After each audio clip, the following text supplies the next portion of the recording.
is my life. I led then, and I will lead now. Ask anyone who's ever worked for me or with me.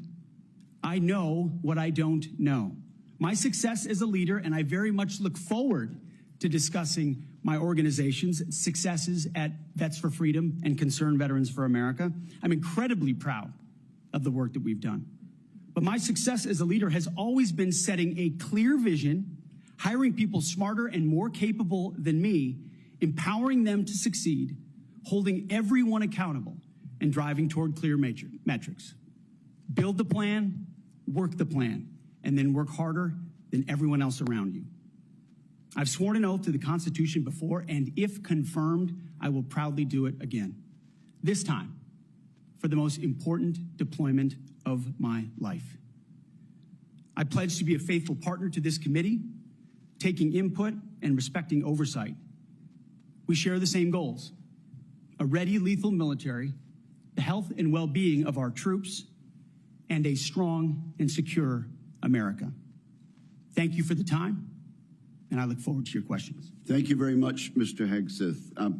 Before we begin with member questions, I would like to remind my colleagues that, consistent with the bipartisan staff agreement from December, and in concert with exactly how this committee dealt with the last Secretary of Defense nominee, each member will be recognized for one round of 7 minutes to question the nominee. Out of respect for the time of all members of this committee, the time limits will be tightly enforced. We've now been here 45 minutes, and I think we've done very well with the time. But at this point, I will begin my questioning of the nominee. Mr. Hegseth, you and your family have endured criticism of your nomination since it was announced in November. Let's get into this allegation about sexual assault, inappropriate workplace behavior, alcohol abuse, and financial mismanagement during your time as a nonprofit executive. I should note that the majority of these have come from anonymous sources in liberal media publications. But I want to give you an opportunity to respond to these allegations, sir. Mr. Chairman, thank you for that opportunity. You are correct. We undertook this responsibility with an obligation to the troops to do right by them for our warfighters. And what became very evident to us from the beginning, there was a coordinated smear campaign orchestrated in the media against us. That was clear from moment one. And what we knew is that it wasn't about me. Most of it was about President Donald Trump, who's had to endure the very same thing for much longer amounts of time. And he endured it in incredibly strong ways. So we, in some ways, knew it was coming. We didn't understand the depth of the dishonesty that would come with it. So from story after story in the media, left-wing media, we saw anonymous source after anonymous source based on second or third-hand accounts. And time again, stories would come out, and people would reach out to me and say, you know, I've spoken to this reporter about who you really are, and I was willing to go on the record. But they didn't print my quote. They didn't print any of my quotes. Or, I've worked with you for 10 years, or I was your accountant, or I was your chief operating officer, or I was your board member, or I was with you on 100 different tour stops for Concerned Veterans for America. No one called me. No one asked about your conduct on the record or off the record. Instead, a small handful of anonymous sources were allowed to drive a smear campaign, an agenda about me, because our left-wing media in America today, sadly, doesn't care about the truth. All they were out to do, Mr. Chairman, was to destroy me. And why do they want to destroy me? Because I'm a change agent and a threat to them, because Donald Trump was willing to choose me, to empower me, to bring the Defense Department back to what it really should be, which is warfighting. So I'm willing to endure these attacks. But what I will do is stand up for the truth and for my reputation. False attacks, anonymous attacks, repeated ad nauseum, printed ad nauseum as facts. We have provided to the committee, Mr. Chairman, and I know you're going to share, on-the-record statement after on-the-record statement from people who have served with me, worked with me at Fox News, Concerned Vets, Vets for Freedom, you name it, from the top of the chain to the bottom, who will say, I treat them with respect, with kindness, with dignity. That's men, that's women, that's black, that's white, that's every background. I have prided myself as a leader of respecting people, being professional. That is the balance of mine. I'm not a perfect person, as has been acknowledged. Saved by the grace of God, by Jesus and Jenny. I'm not a perfect person, but redemption is real. And God forged me in ways that I know I'm prepared for. And I'm honored by the people standing and sitting behind me, and look forward to leading this Pentagon on behalf of the warfighters. Thank you, Mr. Hegseth. And frankly, I'm sure there are millions of Americans watching who would agree that they've experienced that same sort of redemption. So I do appreciate that. I realize that it involves a little bearing of the soul, but thank you for that. Now let's talk about top-line defense spending. I have a plan. I think you've read it. I've issued another plan, Freedom's Forge, which you've also had a chance to look at. And you have noted correctly that the current trend line of defense spending falling below 3% of our GDP is a threat to national security. You also said building the strongest and most powerful military in the world must be done responsibly, but it cannot be done on the cheap. You still agree with that, do you not? Yes, sir, I do. Tell us what you think about, particularly about my plan to make the Defense Department less bureaucratic, less top-heavy, cut out some of the bureaucracy and layers, make it more friendly to startups and to new ideas, contained in my 20 or so page white paper, Defending Freedom's Forge. Senator, I've had a chance to review the Forged Act, that paper. Those are precisely the kinds of ideas that need to be pursued. And I look forward to working with this committee to ensure we cut the red tape, we incentivize innovation, we rebuild the defense industrial base, cut out the bureaucracy, all the things that are preventing the platforms and the tools from getting rapidly from our great defense companies here that should, and those that want to compete, into the hands of warfighters. But past his prologue on this, sir, and I would just look at what President Trump did after the drawdowns of lead from behind under President Obama. President Trump rebuilt our military. He didn't start wars, he ended them, and he didn't allow wars to start on his watch. We've had the same kind of defense cuts under the Biden administration. And so, look, I would present to the committee the reputation of President Donald Trump and me coming alongside him to ensure we have peace through strength by rebuilding our military, investing as necessary. Going under 3%, Mr. Chairman, is very dangerous. Okay, we've got 45 seconds. Tell us, in that point, get us started at least talking about deterring China and the Indo-Pacific. It starts with priorities. The 2017 National Defense Strategy was the first step in reorienting away from simply entanglement in the Middle East, which our generation knows a lot about, and reorienting the behemoth that is the Pentagon toward new priorities, specifically the Indo-Pacific. So that strategy has started and was barely followed through on under the Biden administration. So we're going to start by ensuring the institution understands that as far as threats abroad, the CCP is front and center, also obviously defending our homeland as well. Thank you very much. Senator Reed, you're recognized. Well, thank you very much, Mr. Chairman. Before I begin my questioning, I would like to make 3 requests. First, many of my members would like a second round. That has been the custom. Senator Hagel was afforded 3 rounds. Senator Ash Carter, 2 rounds. And that was done by a Republican chairman with the consent and the appropriate guidance of Democrats. I must say, too, my recollection is I've never denied anyone the opportunity to ask the second round of questions as I chaired. I would request the second round. And my time is running. I think these are... Oh, yeah, you're using your time. No, if the timekeeper will pause the time. I must say, I think we're going to have adequate time for questioning, and I know Democrat members have coordinated their questions as much as we have, and we're following the same exact precedent on all things that we did with Secretary Austin. So I respectfully understand what you're saying, but I think we have an agreement. It's been known for quite some time, and I intend to stick with that agreement which we made last December. What is your second request? Second, has been publicly reported, you and I have both seen the FBI background investigation of Mr. Hegseth, and I want to say for the record, I believe the investigation was insufficient, frankly. There are still FBI obligations to talk to people. They have not had access to the forensic audit, which I referenced to, and the person who had access to was quite critical of Mr. Hegseth. And I think people on both sides have suggested that they get the report. I know your colleagues have asked for it. Senator Thune assured me personally that he thought it was an appropriate idea.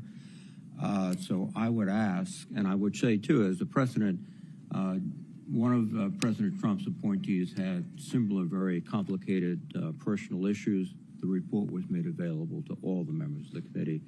We would be following precedent. I ask that that be made possible. Again, there's been much discussion about this, and what I intend to do is follow the exact precedent that we've had for the last two hearings with regard to secretaries of defense. Not only Secretary Austin, but Secretary Mattis 8 years ago.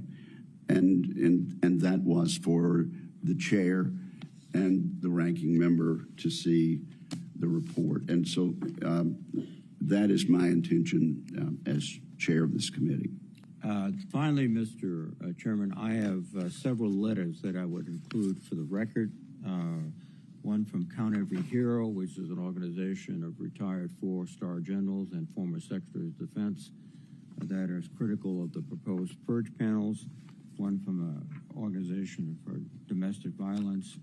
One for a Council on American Relations. And also several letters that raise questions. I would ask they be submitted for the record. Without objection, they will be submitted. And Mr. Reed, your time has now expired. Just kidding. Yeah. You're recognized for 7 minutes. Thank you. You're a very understanding chairman. I like that. Ms. Hegseth, you've written, and it's quote, "Oh yeah, and fire any general who hasn't carried water for Obama and Biden's extra constitution and agenda-driven transformation for our military. Clean house and start over." It's come to my attention that current serving military personnel have received emails threatening them with being fired for supporting the current DOD policies. One mail that was sent to a military officer with the subject line, "Clean house," reminiscent of your specific comment, states, and I quote, "With the incoming administration looking to remove disloyal, corrupt, traitorous, liberal officers such as yourself, we will certainly be putting your name into the list of those personnel to be removed. We know you support the woke DEI policies and will ensure you never again influence anyone in the future. You and the redacted spouse's name will be lucky if you're able to collect your military requirement," end quote. Now, I want to remind everyone that these policies that are being referred to date back decades, to the 1940s and 50s with respect to racial discrimination particularly, and administrations of both parties, including the Trump administration and their first party, caused those policies to be enforced. Mr. Hegseth, are you aware of these emails being sent to officers? Senator, you mentioned the word accountability, which is something we have not had for the last 4 years. Are you aware of these messages being sent to officers? Certainly I'm not aware of that. It's not one of my efforts, but there's been no accountability for the disaster of the withdrawal in Afghanistan. And that's precisely why we're here today. Excuse me. Is that leadership has been unwilling to take accountability. It's the time to restore that to our most senior ranks. You've written publicly that DI policy is a distraction and have military personnel walking on eggshells. Do you believe that emails like that are essentially threatening both a serving officer and a spouse and claiming that they'll lose their pension will have a distraction and detract from the lethality? Senator, you mentioned the 40s and 50s, and you're precisely right. The military was a forerunner in courageous racial integration in ways no other institutions were willing to do. I served with men and women of all backgrounds because of the courage of people decades and decades ago. Incredibly important. However, the DEI policies of today are not the same as what happened back then. They're dividing troops inside formations, causing commanders to walk on eggshells, not putting meritocracy first. That's the indictment that's made by those serving right now. Excuse me. And why we're having this conversation. All of your public comments don't talk about meritocracy. They talk about liberal democratic efforts that are destroying the military, that those people are our enemies. That's not meritocracy. That's a political view. And your goal, as I see emerging, is to politicize the military in favor of your particular positions, which you've outlined extensively, which would be the worst blow to the professionalism of the United States military and would undercut readiness, undercut retention, because I can see officers receiving these emails beginning to wonder very seriously if they should continue. Let me change subject for a moment here. You've been instrumental in securing pardons for several convicted war criminals. In at least two of these cases, the military personnel who served in combat with these convicted service members were not supportive of the pardons. They did their duty as soldiers to report war crimes. Your definition of lethality seems to embrace those people who do commit war crimes, rather than those who stand up and say, this is not right. So what's the response to your service members who personally witnessed these and courageously reported them to their superiors? Senator, as someone who's led men in combat directly and had to make very difficult decisions, I've thought very deeply about the balance between legality and lethality, ensuring that the men and women on the front lines have the opportunity to destroy with and close the enemy, and that lawyers aren't the ones getting in the way. I'm not talking about disavowing the laws of war or the Geneva Conventions or the Uniform Code of Military Justice. Sir, I'm talking about restrictive rules of engagement that these men and women behind me understand they've lived with on the battlefield, which has made it more difficult to defeat our enemies. In many of the cases you're talking about in particular, sir, there was evidence withheld. There was prosecutorial misconduct.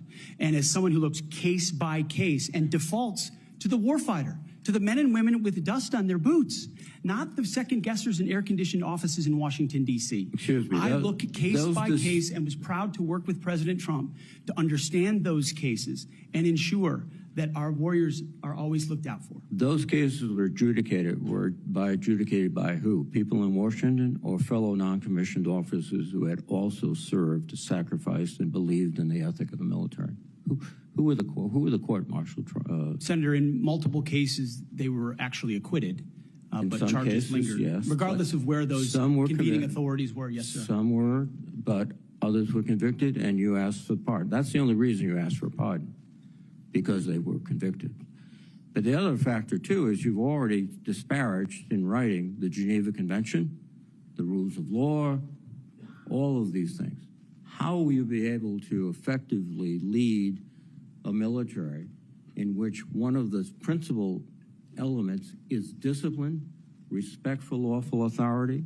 You have made statements to your platoon after being briefed by a JAG officer. Well, by the way, would you explain what a JAG-off is? I don't think I need to, sir. Why not? Because the men and women watching understand. Well, perhaps some of my colleagues don't understand. It would be a JAG officer who puts his or her own priorities in front of the warfighters. Their promotions, their medals in front of having the backs of those who are making the tough calls on the front lines. Thank you, Senator Reed. Interesting. Thank you, Senator Thank Reed. you very much. Senator Fisher. Thank you, Mr. Chairman, and welcome, Mr. Hegseth, to you and to your family. Thank you for the meeting that we had. We talked about a number of things. First and foremost was that nuclear weapons are foundational to our national defense, and having a safe, effective, and credible nuclear deterrent underpins our alliances, and as you know, it deters our adversaries. Nuclear deterrence has been, and you and I believe, agreed on this, it must continue to be unequivocally the highest priority mission of the Department of Defense. But deterrence only works if our adversaries believe our nuclear forces are effective and credible. All three legs of our triad are undergoing that generational recapitalization programs, and we cannot afford any more delays in those programs. Sir, do you believe and agree with President Trump's 2018 nuclear posture review that preventing adversary nuclear attacks is, quote, the highest priority of the United States? Senator, yes, I do. If confirmed, will you commit to supporting all three legs of the nuclear triad and to using every tool available to deliver these systems on schedule? Senator, yes, I do, because ultimately our deterrence, our survival is reliant upon the capability, the perception, and the reality of the capability of our nuclear triad. We have to invest in its modernization for the defense of our nation. While former secretaries of defense have stated that nuclear deterrence is the highest priority, we haven't really seen that translated into budget requests or using the tools like the Defense Production Act. You've spoken about increasing lethality. You've spoken about getting programs done faster. How would you actually implement a culture change so that we can see these delivery schedules move forward, be rewarded? I can tell you in most every briefing we have, the schedules we're on are too late. So what would you do? Well, ultimately focused first on the things that are most important, as we have discussed, Senator, the nuclear triad, understanding whether it's the B-21 or the Minuteman to the Sentinel, all aspects of the Columbia-class submarines, ballistic missiles. What are the priorities that need to be focused on and ensure that in those particular cases, you mentioned it, Senator, the Defense Production Act, emergency powers. If we're at a place where our nuclear capabilities are perceived to not be what they are, that is an emergency. And we have an ally in our incoming commander-in-chief, in President Donald Trump, who has spoken about these things, understands the power and strength of nuclear deterrence, will not allow them to be deprioritized. It's the existential threat. It's the existential threat to this nation. How do you change the culture? It's not just the Production Act that's going to be able to do it. How are you going to move forward faster? Competition, Senator, is important, critically important. The Death Valley that was talked about, leveraging the innovation of Silicon Valley, which for the first time in generations has shown a willingness, desire, and capability to bring its best technologies to bear at the Pentagon, a Pentagon that has become too insular, tries to block new technologies from coming in. So we have to embrace that, there's some great Office of Strategic Capital, DIU initiatives that provide loans to companies to participate, because you have to invest in the defense industrial base for the longer term projects. We have the capability, the missiles and the munitions, but also to rapidly field emerging technologies that we need on the battlefield right now. So as we learn things, say in the war in Ukraine, those technologies, as we look at threats we're going to face, find ways to rapidly field those using off-the-shelf technologies or standard designs, modular designs. Another easy one, Senator, that became evident in the process is digital designs. The Pentagon often builds entire systems without first using a digital design, which means you build prototypes and then scrap them and start over again. No private sector business could survive doing business that way. So there's a lot of innovation, and I'm going to hire a lot of smart people already have to help with that. In the 2025 NDAA, it was established to a new position, the Assistant Secretary of Defense for Nuclear Deterrence, Chemical and Biological Defense Policy and Programs. And that was established so we could cut through a lot of the bureaucratic stovepipes that we see in the office of the Secretary of Defense. If confirmed, will you direct the Department of Defense components to expeditiously implement this reform? It sounds, I would want to look directly at exactly what that reform is. It is I take your word that it's great, Senator. I will review it robustly, and I look forward to implementing. Okay, thank you. During the first Trump administration, the 2018 Nuclear Posture Review concluded that the U.S. needed to once again develop and deploy a nuclear-armed sea-launched cruise missile known as SLCM to offset significant Russian and Chinese advantages in theater-range nuclear capabilities. Since then, Congress, on a strong bipartisan basis, has directed the Navy and the National Nuclear Security Administration to continue this effort. Do you support the SLCM program? As of right now, Senator, based on what I know, I do. But one of my answers I'll have repeatedly throughout this morning is getting an opportunity to look under the hood, classified material, get an understanding of true capabilities vis-a-vis enemy capabilities. Because what we know right now on the nuclear, Senator, what I know on the nuclear side is that Russia and China are rushing to modernize and build arsenals larger than ours. We need to match threats to capabilities, and the systems we elevate will be tied to whether those capabilities are needed based on the adversaries we face. Would you ensure that this program is executed according to law? Absolutely. Absolutely, Senator.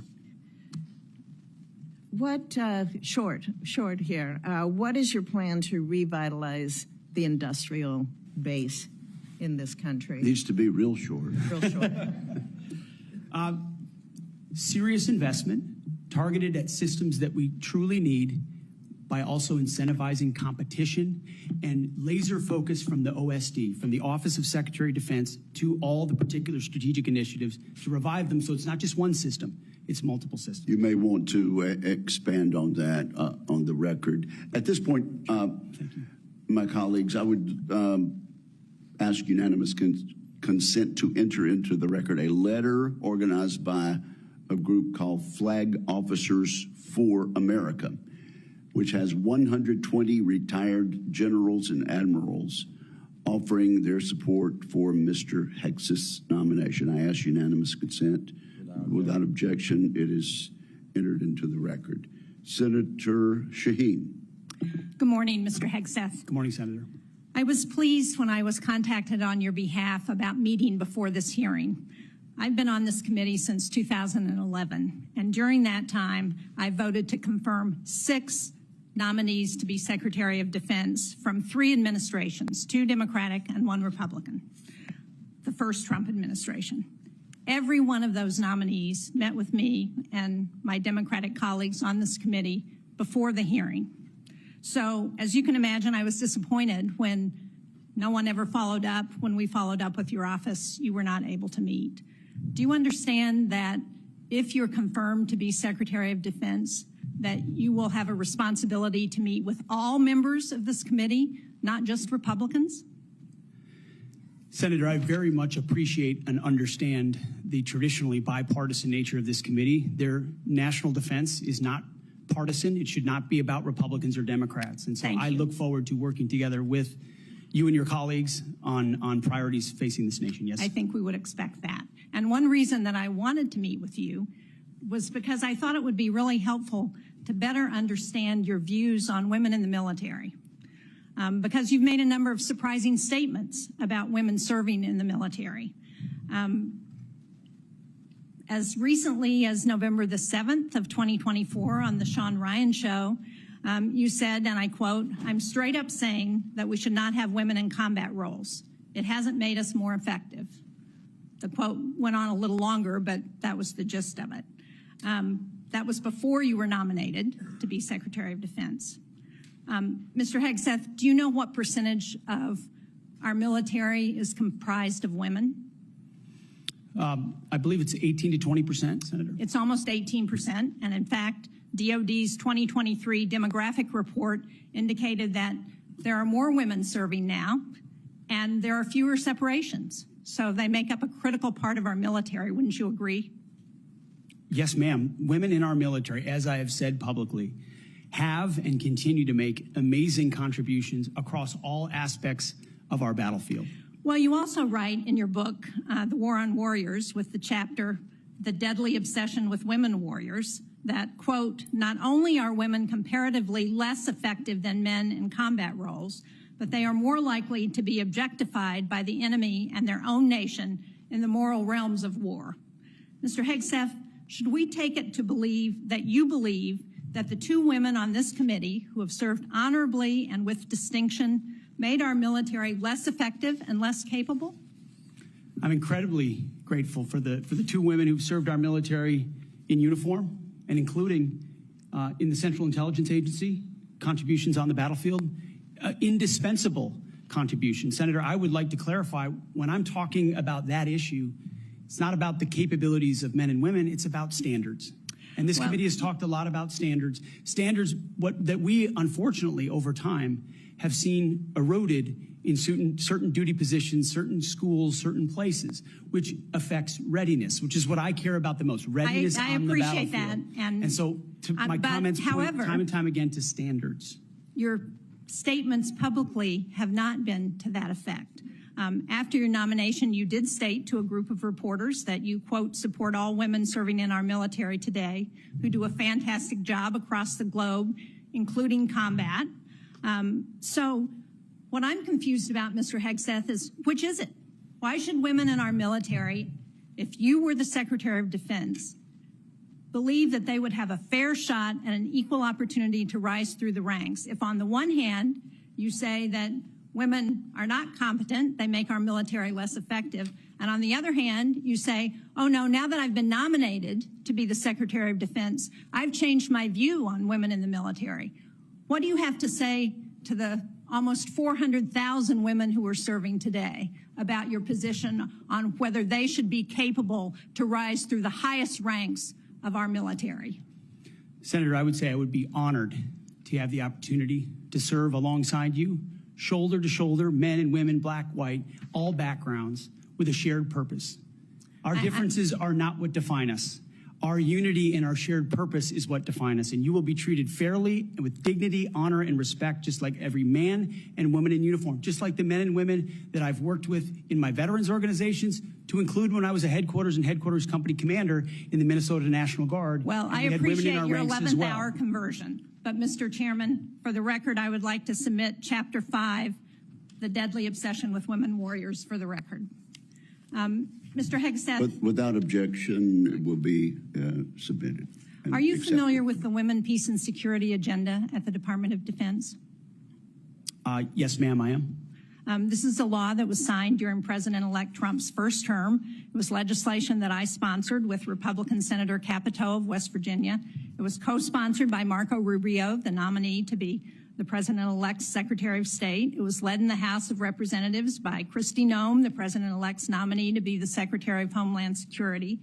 It mandates that women be included in all aspects of our national security, including conflict resolution and peace negotiations. And at the Department of Defense, it has been the law for 8 years under both the Trump and Biden administrations. The DOD has incorporated women throughout its decision-making as a result. Every single combatant commander across 2 administrations has told this committee that this law and its implementation at the Department of Defense provides them a strategic advantage operationally. Based on your comments, it appears that the example that you would like to set, not only for women in this country, but for women across the globe, 50% of the world's population, as the prospective nominee to lead the most combat-credible military in the entire world, is that women should not have an equal opportunity in our military. So will you commit to preserving the Women, Peace, and Security law at DOD and including in your budget the requisite funding to continue to restore and resource these programs throughout the DOD? Senator, I will commit to reviewing that program and ensuring it aligns with America First national security priorities, meritocracy, lethality, and readiness. And if it advances American interests, it's something we would advance. If it doesn't, it's something we would look at. Since former President Trump signed the law, I hope that he agrees with you. Thank you, Senator Shaheen. At this point, I would ask unanimous consent to enter into the record 5 letters of support from female service members and combat veterans who support Mr. Hegseth's nomination. These women represent diverse viewpoints, from a retired colonel with over 25 years of service to an active duty Navy surface warfare commander to a senior airman. They support Mr. Hegseth and comment on his focus on merit, warfighting readiness, military training status, and the warrior ethos. So without objection, it will be entered into the record.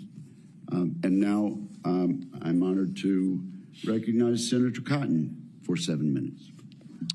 Mr. Hegseth, let's continue on this line of questioning about what's sometimes referred to as women in combat. I think that phrase is something of a misnomer. Many members of this committee have served in combat in the last 25 years, to include women and men. I'm sure all those men served with women, whether they were military police officers or they were pilots or whether they were intelligence analysts or medics or what have you. You served. I assume you served with women who were on the front lines as well. Is that correct? Yes, sir. And were those women anything other than skilled, brave, and honorable in their service? They were some of the best soldiers I worked with. So women have been serving in combat for a long time. Women have even been serving in combat units like infantry battalions for a long time, in roles like medics or mechanics or what have you. So what we're talking about here specifically is women in ground combat roles in jobs like infantrymen or artillerymen or special forces. Until about 10 years ago, that wasn't the case. Under Secretary Panetta, those roles were opened up to women to serve in. Has President Trump indicated at all that he plans to rescind or alter that guidance? You're correct to point out, Senator, that these are the decisions that the Commander-in-Chief will have the prerogative to make. He has not indicated to me that he has plans to change whether or not women would have access to these roles. However, I would point out, ensuring that standards are equal and high is of importance to him and great importance to me. Because in those ground combat roles, what is true is that the weight of the ruck on your back doesn't change. The weight of the 155 round that you have to carry doesn't change. The weight of the 240 Bravo machine gun you might have to carry doesn't change. And so whether it's a man or a woman, they have to meet the same high standards. And Senator, in any place where those things have been eroded or in courses, criteria have been changed in order to meet quotas, racial quotas or gender quotas, that is putting a focus on something other than readiness, standards, meritocracy, and lethality. So that's the kind of review I'm talking about, not whether women have access to ground combat. Okay, so thank you. So you expect no change to that guidance, but as you point out, in these specific jobs, there are irreducible physical demands. We expect our intelligence analysts and our mechanics to be physically fit in the military, but it's different when you're in the infantry or the artillery. You just mentioned a few things. Let me point it out. An artillery shell weighs almost 100 pounds. An Abrams tank round weighs around 50 pounds. The M240 Bravo machine gun with its tripod weighs almost 50 pounds. The average weight of a full kit, ammo, water, commo, body armor for a soldier is over 100 pounds. Nothing you can do can change any of those things, right? That is physical reality. Go ahead. Yes, Senator. And I would say the requirements to handle those things in a ground combat unit, as far as standards, can look different than those of a medic or a drone pilot. And so it's not that it has to be the same standard throughout. It's standards to maximize efficacy of that particular position. Let me read a quote here from one Army officer. While it may be difficult for a 120-pound woman to lift or drag 250 pounds, the Army cannot artificially absolve women of that responsibility. It may still exist on the battlefield. The entire purpose of creating a gender-neutral test was to acknowledge the reality that each job has objective physical standards to which all soldiers should be held, regardless of gender. The intent was not to ensure that women and men will have an equal likelihood of meeting those standards. I assume, based on your testimony, you agree with that Army officer? Absolutely. The standards need to be the same, and they need to be high, and they need to be set by the people closest to the problem set, closest to the understanding of what is required by that job. Commanders, commanding officers, and COCOMs and elsewhere who understand the reality of what they face, that's the feedback we should get. That's what should be enshrined and enforced, and no other set of political prerogatives. When I talk about removing politics, ideological or political prerogatives should contribute to those determinations. Nothing other than the execution of the mission. Thank you. For the record, that Army officer was Captain Kristen Griest, the Army's first female infantry officer and one of its first female Ranger School graduates. One final point, you said they need to be objective, gender neutral, and high. That's because the demands are, in fact, very high. The current physical fitness test for the Army has a minimum 2-mile run of 22 miles. Run. And I want the reporter to note that I'm putting run in air quotes, because 22 miles at 2 miles is not running. It may be jogging. It's probably walking fast. Let's move on. Got a big 22 minutes. We've got a big audience here. Many of them seem to be patriotic supporters of you, Mr. Hegseth. Some of them seem to be liberal critics of you. I would note that it's only the liberal critics that have disrupted this hearing. As was my custom during the Biden administration, I want to give you a chance to respond to what they said about you. I think the first one accused you of being a Christian Zionist. I'm not really sure why that is a bad thing. I'm a Christian. I'm a Zionist. Zionism is that the Jewish people deserve a homeland in the ancient Holy Land where they've lived since the dawn of history. Do you consider yourself a Christian Zionist? Senator, I'm a Christian, and I robustly support the state of Israel and its existential defense, and the way America comes alongside them is a great ally. Thank you. Because another protester, and I think this one was a member of Code Pink, which, by the way, is a Chinese Communist front group these days, said that you support Israel's war in Gaza. I support Israel's existential war in Gaza. I assume, like me and President Trump, you support that war as well, don't you? Senator, I do. I support Israel destroying and killing every last member of Hamas. And the third protester said something about 20 years of genocide. I assume that's our wars in Iraq and Afghanistan. Do you think our troops are committing genocide in Iraq and Afghanistan? Senator, I do not. I think our troops, as you know, as so many in this committee know, did the best they could with what they had. The outcomes, and tragically, the outcome we saw in Afghanistan under the Biden administration put a stain on that, but it doesn't put a stain on what those men and women did in uniform, as you know full well, Senator. Thank you, Mr. Hegseth. Thank you, Senator Cotton. At this point, I ask unanimous consent to offer to the record a letter submitted by Omar Abbasi, son of former city council president of Samarra, Iraq, who worked with Mr. Hegseth in Iraq. Without objection, that will be entered. Senator Gillibrand. Thank you, Mr. Chairman. Thank you, Mr. Hegseth. I do want to thank you for your service, I want to thank you for your willingness to serve in this capacity. Thank you, Senator. I have many concerns about your record, and particularly your public statements, because they are so hurtful to the men and women who are currently serving in the U.S. military. Harmful to morale, harmful to good order and discipline. If you are saying that women shouldn't be serving in the military, and I'm going to read you your quotes, because the quotes themselves are terrible. You will have to change how you see women to do this job well, and I don't know if you are capable of that. So I want to press on these issues that my colleague Jean Shaheen brought up, because she said it so well. So first of all, you answered your questionnaire. Do you believe that any American who wants to serve in their country in the military and can meet objective standards set by the military should be allowed to serve without limitation? You've said yes to that question. But then in all of these other circumstances, you've denigrated active duty service members. We have hundreds of women who are currently in the infantry, lethal members of our military serving in the infantry, but you degrade them. You say, we need moms, but not in the military, especially in combat units. So specific to Senator Cotton's question, because Senator Cotton was giving you layups to differentiate between different types of combat.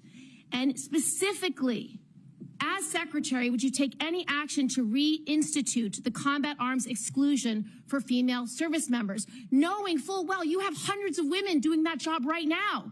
And the standards, your 2 mile run, Tom, is about the Army Combat Fitness Test. It is not the requirements to have an MOS 11 Bravo, which is the infantry. These are the requirements today for people serving in the industry, men and women. They are gender neutral, and they are very difficult to meet. They have not been reduced in any way, and our combat units, our infantry is lethal.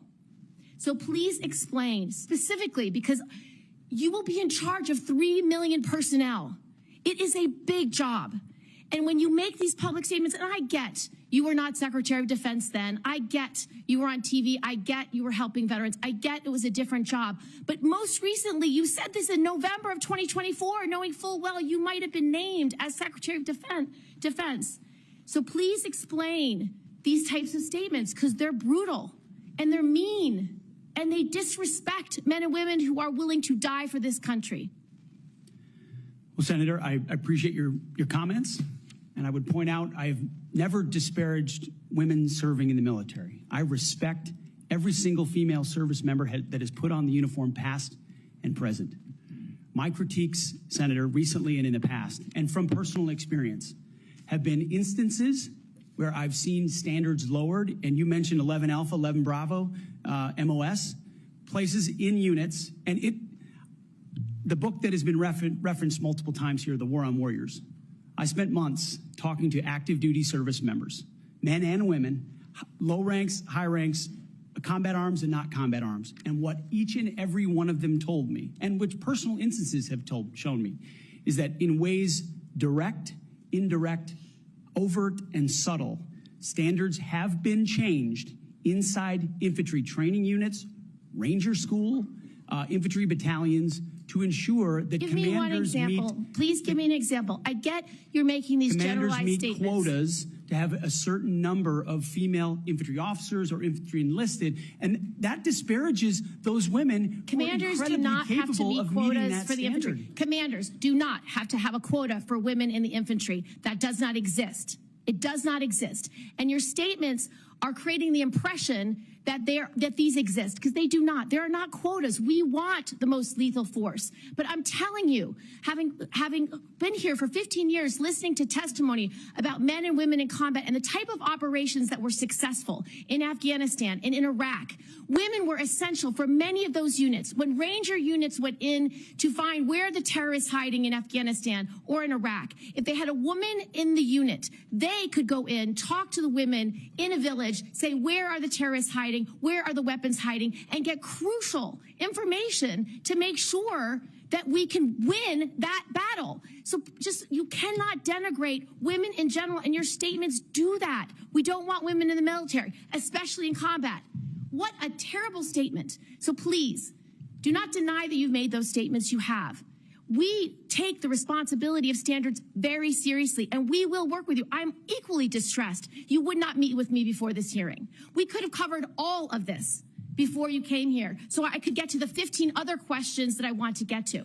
So women you have denigrated. You have also denigrated members of the LGBTQ community. Did you know that when Don't Ask, Don't Tell was in place, we lost so many crucial personnel, over 1,000 in mission critical areas. We lost 10% of all our foreign language speakers because of a political policy. You said in your statement, you don't want politics in the DOD. Everything you've said in these public statements is politics. I don't want women. I don't want moms. What's wrong with a mom, by the way? Once you have babies, you therefore are no longer able to be lethal. I mean, you're basically saying women, after they have children, can't ever serve in the military in a combat role. It's a silly thing to say. It's a silly thing to say beneath the position that you are aspiring to. To denigrate LGBTQ service members is a mistake. If you are a sharpshooter, you're as lethal regardless of what your gender identity is, regardless of who you love. So please know this to be a true statement. So you say it was a political thing. You say It undermined us. Social engineering. I don't know why someone having to publicly say or not publicly say who they love is social engineering. I think having that policy in the first place was highly problematic. And as you said in your statement, do you agree anybody should be able to serve in the military if they meet the standards? Senator, as the president has stated, I don't disagree with the overturn of Don't Ask, Don't Tell. Great, because I don't want you thinking, can't serve if you're a mom, can't serve if you're LGBTQ, and then last, can't serve if you're a leftist. The statements you said about people who have views differently than you, that we're the enemy, are you saying that 50% of the DOD, if they hold liberal views or leftist views or are Democrats, are not welcome in the military? Are you saying that? Senator, I volunteered to deploy to Afghanistan under Democrat President Barack Obama. I also volunteered to guard the inauguration of Joe Biden, but was denied the opportunity to serve because I was identified as an extremist by my own unit for a Christian tattoo. Thank you very much. Senator Gillibrand, you held up a document and referred to it during your questioning. Would you like that entered into the record? It may be one without my marks. Okay, we'll delete. We'll submit a clean copy. Without objection, that will be admitted at the point of your question. And I would like to enter into the record at this point a letter of support from retired Air Force Colonel Melissa Cunningham. Colonel Cunningham supports Mr. Hegseth and mentions his warrior ethos, combat effectiveness, and maintaining military training standards. So without objection, both of those will be admitted, and I now recognize Senator Rounds. Thank you, Mr. Chairman. First of all, good morning. I'd like to thank you for your service to our nation in uniform and also your work on behalf of your fellow veterans and for your willingness to enter into this maelstrom of public service. I think the presence of so many veterans who have showed up to support you speaks volumes. I also want to recognize your family service and sacrifice. You know as well as anyone that it's not just the man that enters the arena, but it's the entire family who also works their way through this process as well. I appreciated our meeting with you and with your wife, Jennifer, this last month. I thought that we had an excellent conversation, and I appreciate your statement and your answers to the advanced policy questions, especially your desire to bring a renewed focus on warfighting and lethality back to the Pentagon. I also respect and I appreciate my friend and colleague, Senator Gillibrand, and some of her questions, and I know that she had a number of them in there. You had an opportunity to respond very briefly. Were there any other responses that you would like to make or clarifications that you would like to make before I move on to my questions? Senator, thank you very much for the opportunity to meet and for the question. I would also acknowledge you were mentioning female engagement teams, which have shown a great deal of success on the battlefield. It would be and universally acknowledged as such. I've been in Iraqi homes where the language and gender barrier was real, and the ability to have someone there to help in that process would be a massive accelerant in mission success.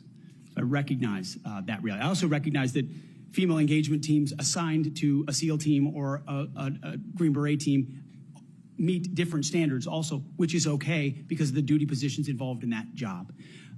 As far as politics, Senator, it has been the joy of my life to lead men and women in military outfits. When you're in combat or in training, there's a lot of conversations that happen. And you start to realize that a lot of people you're serving with share your political ideals or they don't.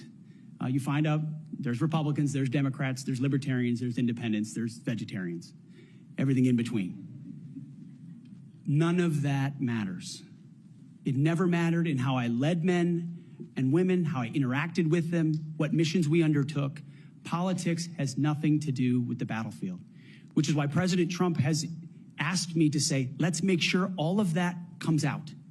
This is about warfighting capability, setting standards high, and making sure we give our boys, our men and women, everything they need to be successful on the battlefield. So politics can play no part in that, and I look forward to infusing that, as we always have inside our units. I appreciate you making that very clear, and I one of the areas that we want to do our best is to provide for the equipment and the technical capabilities so that no young man or woman enters into a battle as a fair fight, and that they always have the advantage. Those are the types of questions that I'd like to get into right now, and I want to start by talking about something that sometimes gets a little bit into the weeds, but I think it's critical.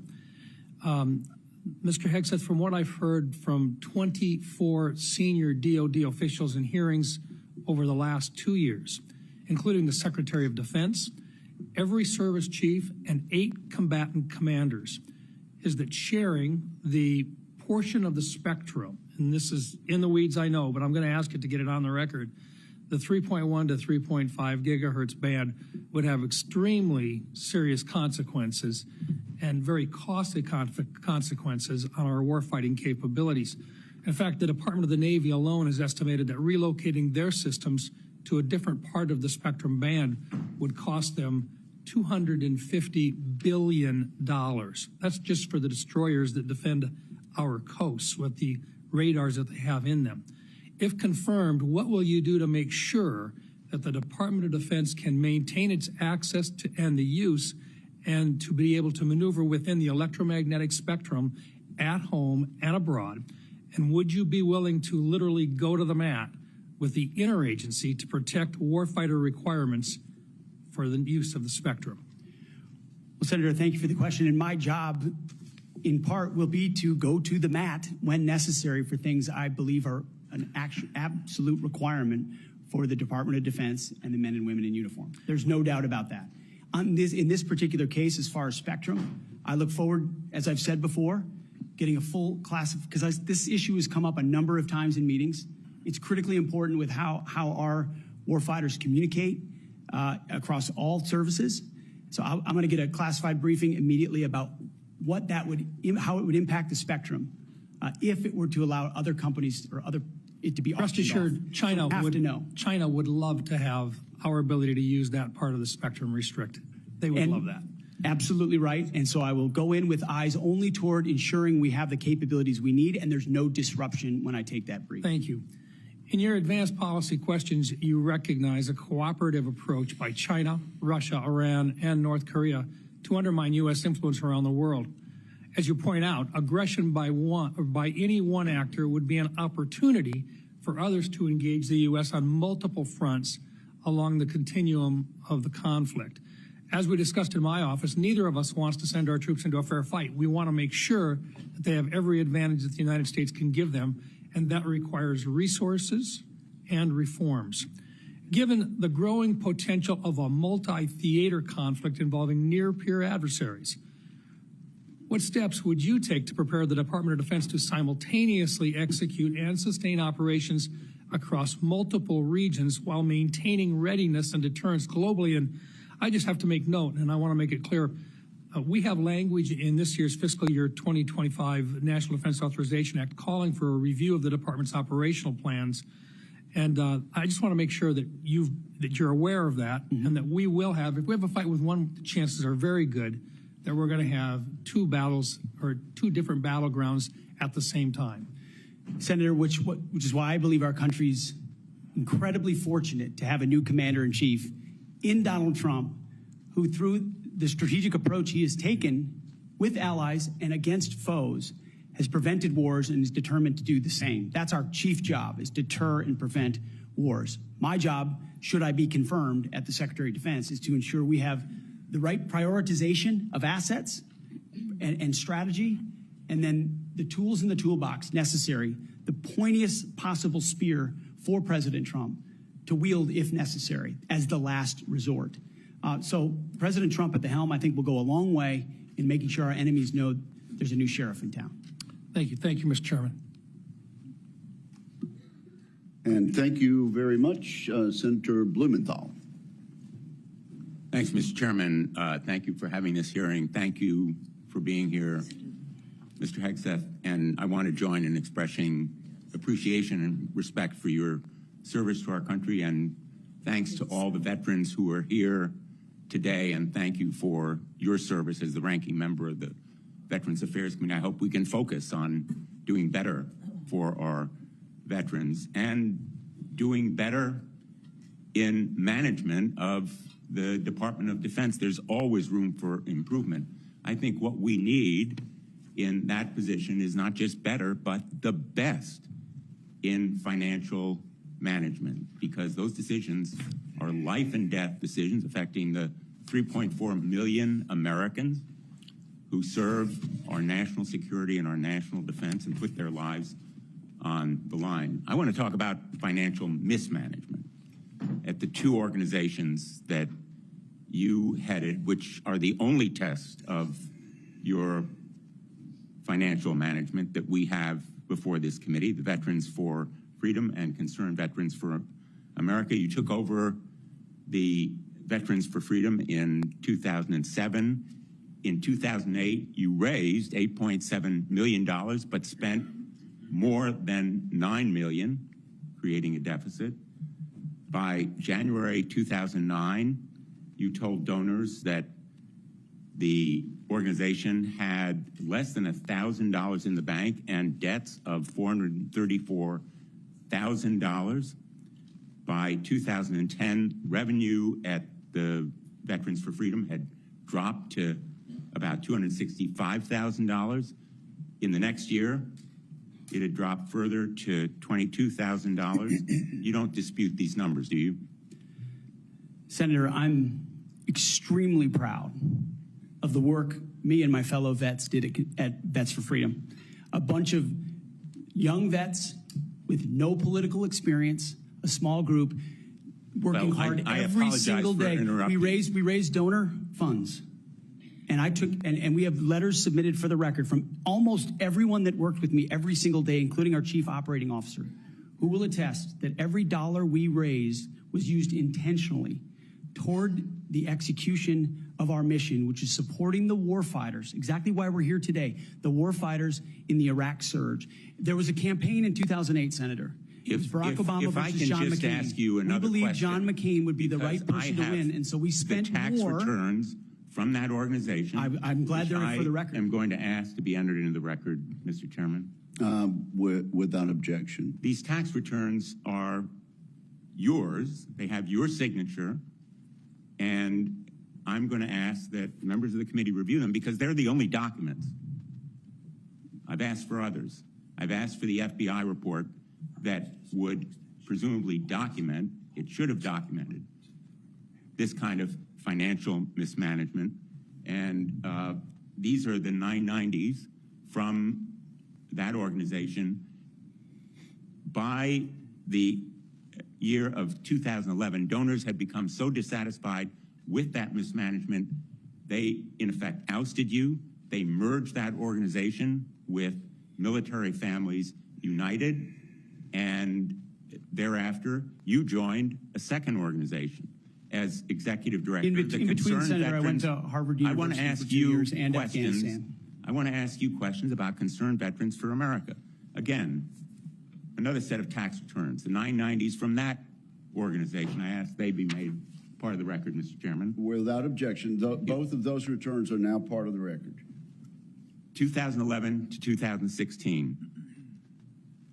At the end of 2013, shortfall of $130,000. At the end of 2014, shortfall of $428,000. You had a surplus the following year, but then another deficit of $437,000. By the time you left, that organization had deep debts, including credit card transaction debts of about $75,000. That isn't the kind of fiscal management we want at the Department of Defense. We can't tolerate it at the Department of Defense. That's an organization with a budget of $850 billion, not 10 or 15 million, which was the case at those two organizations. And it has command responsibility for 3.4 million Americans. The highest number that you managed in those two organizations was maybe 50 people. Let me ask you, how many men and women now serve in the United States Army? What is Sen's strength? Senator, I would like an opportunity to respond to Well, I've asked you a impugning question. of my leadership of a veterans organization. Concerned Veterans for America. You're on the VA committee, sir, and I appreciate your service there. The VA Accountability Act and the Mission Act were all brainchilds of Concerned Veterans for America. We used our donor money very intentionally and focused to create policy that bettered the lives of veterans. Mr. Hegseth, I'm asking you a very simple question. How many men and women currently serve in the United States Army? Senator, the United States Army, 450,000 on active duty, sir. And how many in the Navy? And the Navy is 425, sir. Well, it's 337 this year. How many in the Marine Corps? 175,000, sir. 172,300. Those numbers dwarf any experience you had by many multiples. I don't believe that you can tell this committee or the people of America that you are qualified to lead them. I would support you as the spokesperson for the Pentagon. I don't dispute your communication skills, but I believe that we are entitled to the facts here. I've asked for more documents. I assume you'd be willing to submit to an expanded FBI background check that interviews your colleagues, accountants, ex-wives, former spouses, sexual assault survivors, and others, and enable them to come forward. Senator, I'm not in charge of FBI background checks. But you would submit to it and support it. I'm not in charge of FBI background checks. Thank you, Senator Blumenthal. I at this point, want to submit a letter from Captain Wade Zirkle, the founder of Vets for Freedom and the person who hired Pete Hegseth to run the organization. Although the 2008 financial crisis dried up fundraising for nonprofits, Captain Zirkle says, and I quote, "Pete responded to this crisis with decisive action by reducing staff and renegotiating all debts with creditors until they were fairly resolved, an impressive feat and a testament to Pete's character." Pete departed VFF in 2010 to take on a new role with Concerned Veterans for America. Pete departed on good terms. Without objection, that will be added to the record. Senator Ernst, you're recognized for 7 minutes. Thank you, Mr. Chair. And I ask unanimous consent to enter into the record a letter submitted by Mr. Mark Lucas, who is a fellow Iowan and Iowa Army National Guard member. Mr. Lucas and I served together in the Iowa Army National Guard. He succeeded Pete Hegseth as Executive Director of Concerned Veterans for America. And in his letter, Mr. Lucas says that Mr. Hegseth, quote, laid a strong foundation that postured CVA for long-term success, end quote. And that Mr. Hegseth, quote, continued to be an invaluable asset to both me as a leader and the organization, end quote. So I would ask for unanimous consent to enter this Washington Times article and the letter from Mr. Mark Lucas into the record. Without objection. Okay, thank you, Mr. Chair. Good morning, Mr. Hegseth, and thank you very much. I appreciate your service to our nation. It's something that I know you are very proud of, and it is something that we have in common and that we share. You and I have had many productive conversations. And just for our audience, we have had very frank conversations. Is that correct, Mr. Hegseth? Senator, that is a correct characterization. You know that I don't keep anything hidden, pull no punches. My colleagues know that as well. So I do appreciate you sitting down and allowing me the opportunity to question you thoroughly on those issues that are of great importance to me. Just to recap those issues, 3 that are very important. One is the DOD and making sure that we have a clean audit. The second is women in combat, and we'll talk a little bit more about that in a moment. And the third was maintaining high standards and making sure that we are combating sexual assault in the military. Okay, so Mr. Hegseth, I'm going to address the issue because this will tie into some of the financial concerns that have been raised here as well. And it's why, you know, I, trusting my fellow Iowan, asked for unanimous consent of his letter to go into the record. But like me, a lot of Iowans are really concerned and upset about the wasteful Washington spending and of course, in our Pentagon. It's an issue that I have been combating for years. So there's significant room for greater efficiency and cost cutting within the department. And the DOD is the only federal agency that has never passed an audit. As the Senate DOJ caucus chair and founder, that's unacceptable to me, and it should be unacceptable to you as well. So I appreciate that you mentioned that in your opening statement. What are those steps that you will take to ensuring the Pentagon has a clean audit by the year 2028? Senator, I appreciate your work on this topic, which you've been involved in for a long time. You mentioned Concerned Veterans for America. I just want to clarify. We have very generous donors who set a very clear budget that we stuck to every single year. So the latitude there was restricted, and we worked very hard and diligently inside it.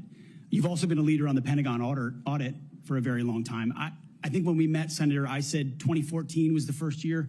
We discovered a 2013 op-ed I wrote about the need for a Pentagon audit because an audit is an issue of national security and frankly, respect to American taxpayers who give $850 billion over to the Defense Department and expect that we know where that money goes. And if that money is going somewhere that doesn't add to tooth and instead goes to fat or tail, we need to know that. Or if it's wasted, we need to know that. So I think previous secretaries of defense, with all due respect, haven't necessarily emphasized the strategic prerogative of an audit. And myself, my deputy SecDef, and others already know that a Pentagon audit will be the comptroller, others central to ensuring we find those dollars that can be used elsewhere legally under the law inside the Pentagon. So you have my word, it will be a priority. Okay, thank you. Okay, moving on to women in combat, and I had the privilege of serving in uniform for over 23 years.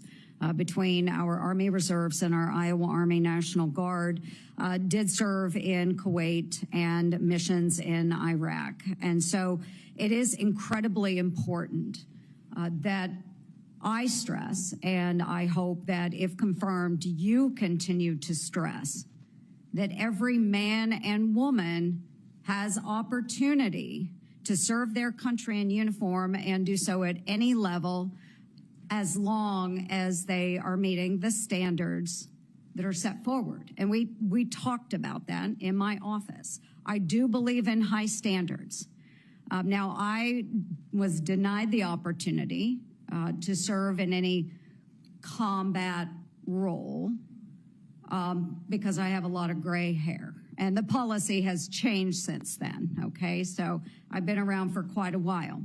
But for the young women that are out there now and can meet those standards, and again, I'll emphasize they should be very high standards. They must physically be able to achieve those standards so that they can complete their mission. But I want to know, again, let's make it very clear for everyone here today. As Secretary of Defense, will you support women continuing to have the opportunity to serve in combat roles? Senator, first of all, thank you for your service, as we discussed extensively as well. It's my privilege. And my answer is yes, exactly the way that you caveated it. Yes, women will have access to ground combat roles, combat rows, given the standards remain high, and we'll have a review to ensure the standards have not been eroded. In any one of these cases, that'll be part of one of the first things we do at the Pentagon is reviewing that in a gender-neutral way, the standards, ensuring readiness and meritocracy is front and center. But absolutely, it would be the privilege of a lifetime to, if confirmed, to be the Secretary of Defense for all men and women in uniform who fight so heroic. They have so many other options. They decide to put their right hand up for our country. and it would be an honor to have a chance to lead them. Thank you. And just very briefly, we only have less than a minute left, but we have also discussed this in my office. A priority of mine has been combating sexual assault in the military and making sure that all of our service members are treated with dignity and respect. This has been so important. Senator Gillibrand and I have worked on this, and we were able to get changes made to the Uniform Code of Military Justice to make sure that we have improvements and on how we address the tragic and life-altering issues of rape, sexual assault. It will demand time and attention from the Pentagon under your watch if you are confirmed. So as Secretary of Defense, will you appoint a senior level official dedicated to sexual assault prevention and response? Senator, as we have discussed, yes, I will. Okay, and my time has expired. Thank you for your answers. Senator Hirono. Thank you, Mr. Chairman. Mr. Hegseth, welcome. Thank you. I am focused on your fitness to serve, including your character and temperament and your overall qualifications to do the job. And I do appreciate the comments of Ranking Member Reed with his concerns regarding your nomination, because I share those concerns. As part of my responsibility as a member of this committee to ensure the fitness of all nominees to come before any of the committees on which I sit, I ask the following two initial questions. First, since you became a legal adult, have you ever made unwanted requests for sexual favors or committed any verbal or physical harassment or assault of a sexual nature? No, Senator. Have you ever faced discipline or entered into a settlement relating to this kind of conduct? Senator, I was falsely accused in October of 2017. It was fully investigated, and I was completely cleared. I don't think completely cleared is accurate, but the fact is that your own lawyer said that you entered into an NDA and paid a person who accused you of raping her a sum of money to make sure that she did not file a complaint. Moving on. As Secretary, you will be in charge of maintaining good order and discipline by enforcing the Uniform Code of Military Justice, UCMJ. In addition to the sexual assault allegations, and by the way, the answer to my second question should have been yes. I have read multiple reports of your regularly being drunk at work, including by people who worked with you at Fox News. Do you know that being drunk at work is prohibited for service members under the UCMJ? Senator, those yes are or no? multiple false anonymous reports peddled by NBC Do you News know that run directly contradictory to the dozens of men and women at Fox News Channel who I work with who came on the record and said they in your never opening seen statement, that. Mr. Hegseth, you commit to holding leaders accountable at all levels. That includes you, of course. And frankly, as Secretary, you will be on the job 24/7. You recently promised some of my Republican colleagues that you stopped drinking and won't drink if confirmed, correct? Absolutely. Will you resign as Secretary of Defense if you drink on the job, which is a 24/7 position? I've made this commitment on behalf of Will the you men and women I'm resign serving. as Secretary of Defense I've if made this you commitment drink on the behalf job? of the men and women I'm serving I'm not because it's the hearing- most important deployment I'm not of my hearing an life. answer to my question, so I'm going to move on. While you have made that commitment, you will not commit to resigning if you drink on the job. As Secretary of Defense, you will swear an oath to the Constitution and not an oath to any man, woman, or president, correct?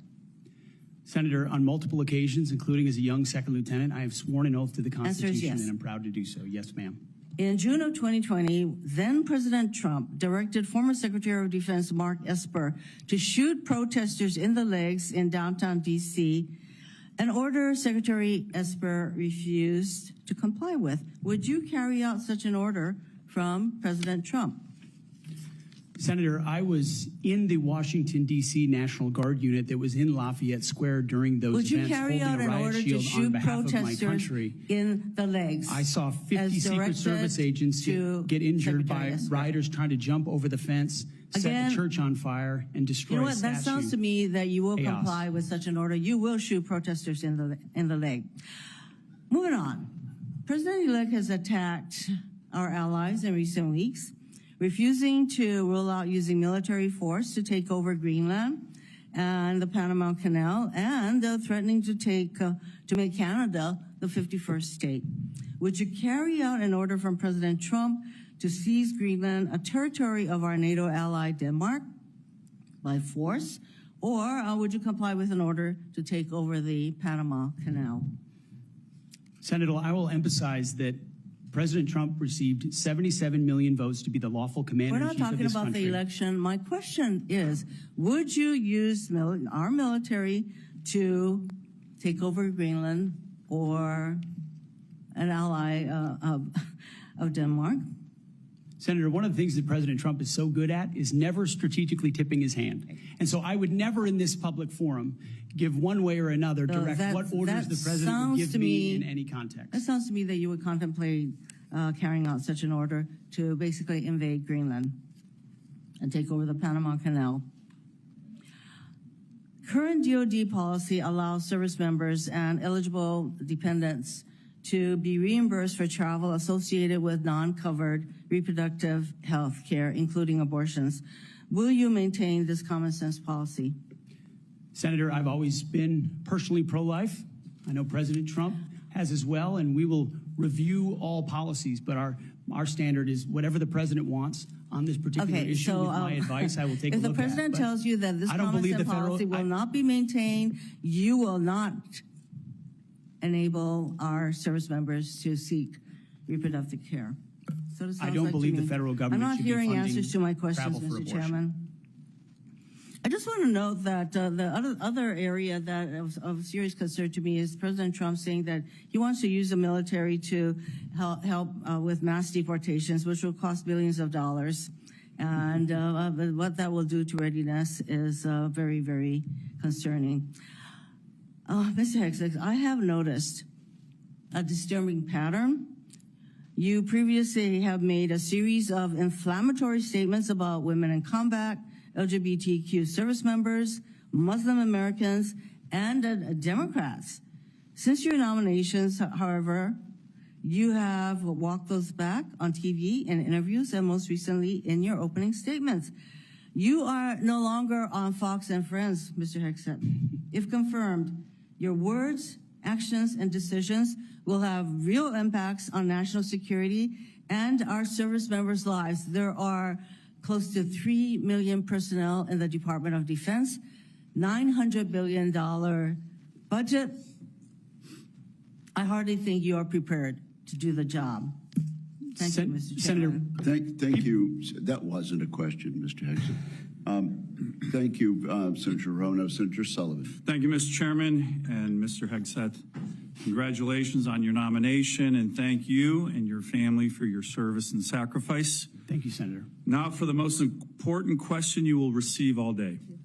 In 1935, before the Congress, the father of the United States Air Force, General Billy Mitchell, was testifying about a certain place in the world. He said, quote, "I believe that in the future, whoever holds this place will control the world. This location is the most strategic place in the world."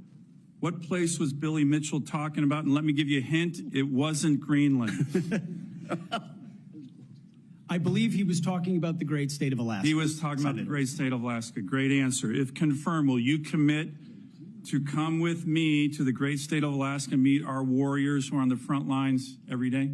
Senator, I have, and as I mentioned to you in the past, I did a brief training exercise up at Fort Wainwright in a previous part of my military life. I look forward to returning. Great, and I will say we are on the front lines with this new era of authoritarian aggression in Alaska. The last 2 years, we've had Chinese and Russian naval task forces, joint strategic bomber task forces in our EEZ, in our ADIZ, And after his election, President Trump put out an extensive statement on Alaska, which included the following statement: "We will ensure Alaska gets even more defense investments as we fully rebuild our military, especially as Russia and China are making menacing moves in the Pacific." Mr. Hegseth, if confirmed, will you work with me, this committee, and the incoming Commander-in-Chief on continuing to build up our military assets and infrastructure in Alaska to reestablish deterrence in the Arctic and in the Indo-Pacific? If confirmed, Senator, it would be a pleasure to work alongside you and this entire committee to recognize the very real threat in the Indo-Pacific, the very real ways, even these past couple of weeks, that Russia has attempted to probe and push in and around Alaska, and also the very real strategic significance of Alaska vis-a-vis shipping lanes through the Arctic. There are many, many ways in which Alaska is strategically significant, and with a necessary shift toward Indo-PACOM, Alaska, by necessity, will play an important role in that. Thank you, Mr. Hegseth. I very much appreciate your focus on lethality and warfighting. We desperately need it. I want to provide a few examples of the Biden woke military, which is not focused on readiness or lethality, and want to get your comments on it. Nobody wants an extremist or racist in our military, but one of the most disgraceful and shameful things I've seen over the past 4 years as a senator on this committee and as a Marine Corps Reserve officer was on day one, the Biden administration played up a false and insulting narrative that our military was chock full of racist and violent extremists. This reached a pinnacle in this committee when Biden's Undersecretary of Policy, Colin Kahl, the number 3 guy at the Pentagon, testified that one of his top goals would be to, quote, ending violent extremism and systemic racism within the ranks of the military. He had no data on this. The media loved it, fanned the flames, wrote baloney stories on this false narrative. Disappointingly, some of my colleagues on the other side of the aisle here reinforce this ridiculous narrative, one even suggesting that almost 10% of our uniformed military was extremists, 200,000 members. Ridiculous, by the way, from this committee on the other side of the aisle. Mr. Hegseth, unlike Undersecretary Kahl, you have a lot of experience with our military. Do you believe the military is a systemically racist organization? And if confirmed, will you commit to defend, not denigrate, our troops?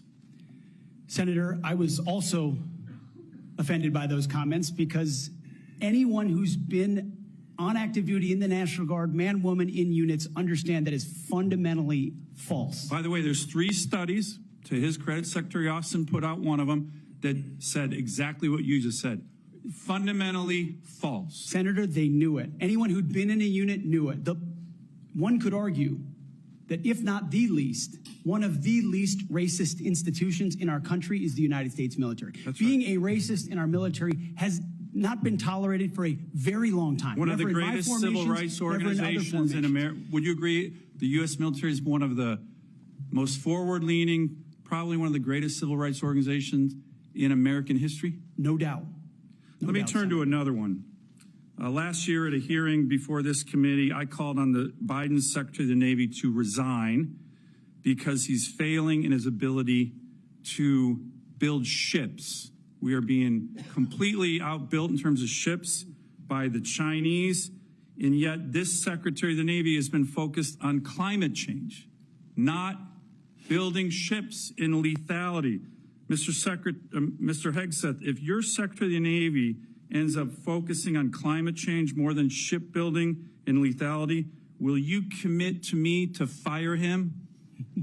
My Secretary of the Navy, should I be confirmed, sir, will not be focused on climate change in the Navy, just like the Secretary of the Air Force won't be focused on LG-powered fighter jets, or the Secretary of the Army will not be focused on electric-powered tanks. Let me ask, we're going to be focused on lethality and defeating our enemy. And I appreciate that. The other thing President Biden did, his first executive order as president, was to focus on transgender surgeries for active duty troops. This is all I'm describing the woke military here under Biden over the last 4 years. If confirmed and you issue an order saying we are going to rip the Biden woke yoke off the neck of our military and focus on lethality and warfighting, how do you think the troops will react? Senator, I know the troops will rejoice. They will love it. They will love it. And we've already seen it in recruiting numbers. There's already been a surge since President Trump won the election of recruiting. The Army says And do you think our military will follow that order? Our military will follow that order, Senator. Gladly.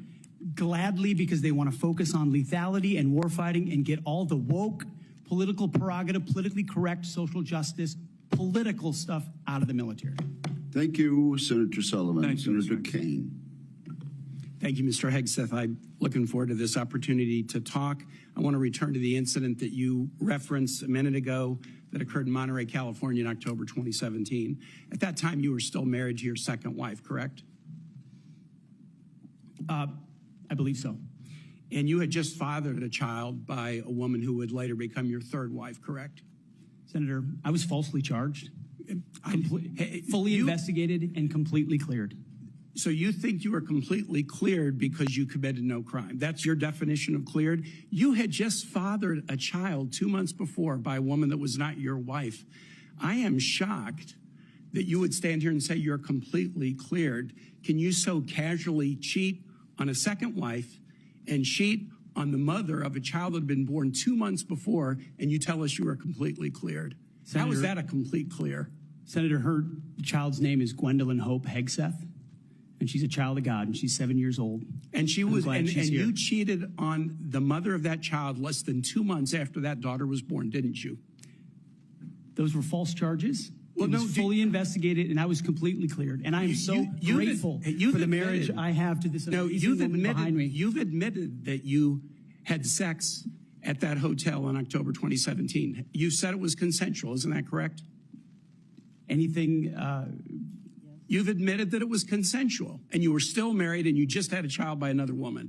Again, how do you explain your judgment? Completely false charges against me. You fully investigated, and I was completely clear. You have admitted that you had sex while you were married to wife 2 after you just had fathered a child by wife 3. You've admitted that. Now, if it had been a sexual assault, that would be disqualifying to be Secretary of Defense, wouldn't it? It was a false claim then and a false claim now. If it had been a sexual assault, that would be disqualifying to be Secretary of Defense, wouldn't it? That was a false claim. So you're talking about a hypothetical. So you can't tell me whether someone who has committed a sexual assault is disqualified from being Secretary of Defense? Senator, I know in my instance, and I'm talking about my instance only, it was a false claim. But you acknowledge, that you cheated on your wife and that you cheated on the woman by whom you had just fathered a child. You have admitted that.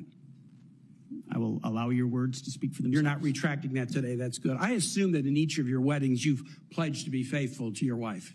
You've taken an oath to do that, haven't you? Senator, as I've acknowledged to everyone in this committee, not a perfect person, not claiming to be. But no, I just asked a simple question. You've taken an oath like you would take an oath to be Secretary of Defense in all of your weddings to be faithful to your wife. Is that correct?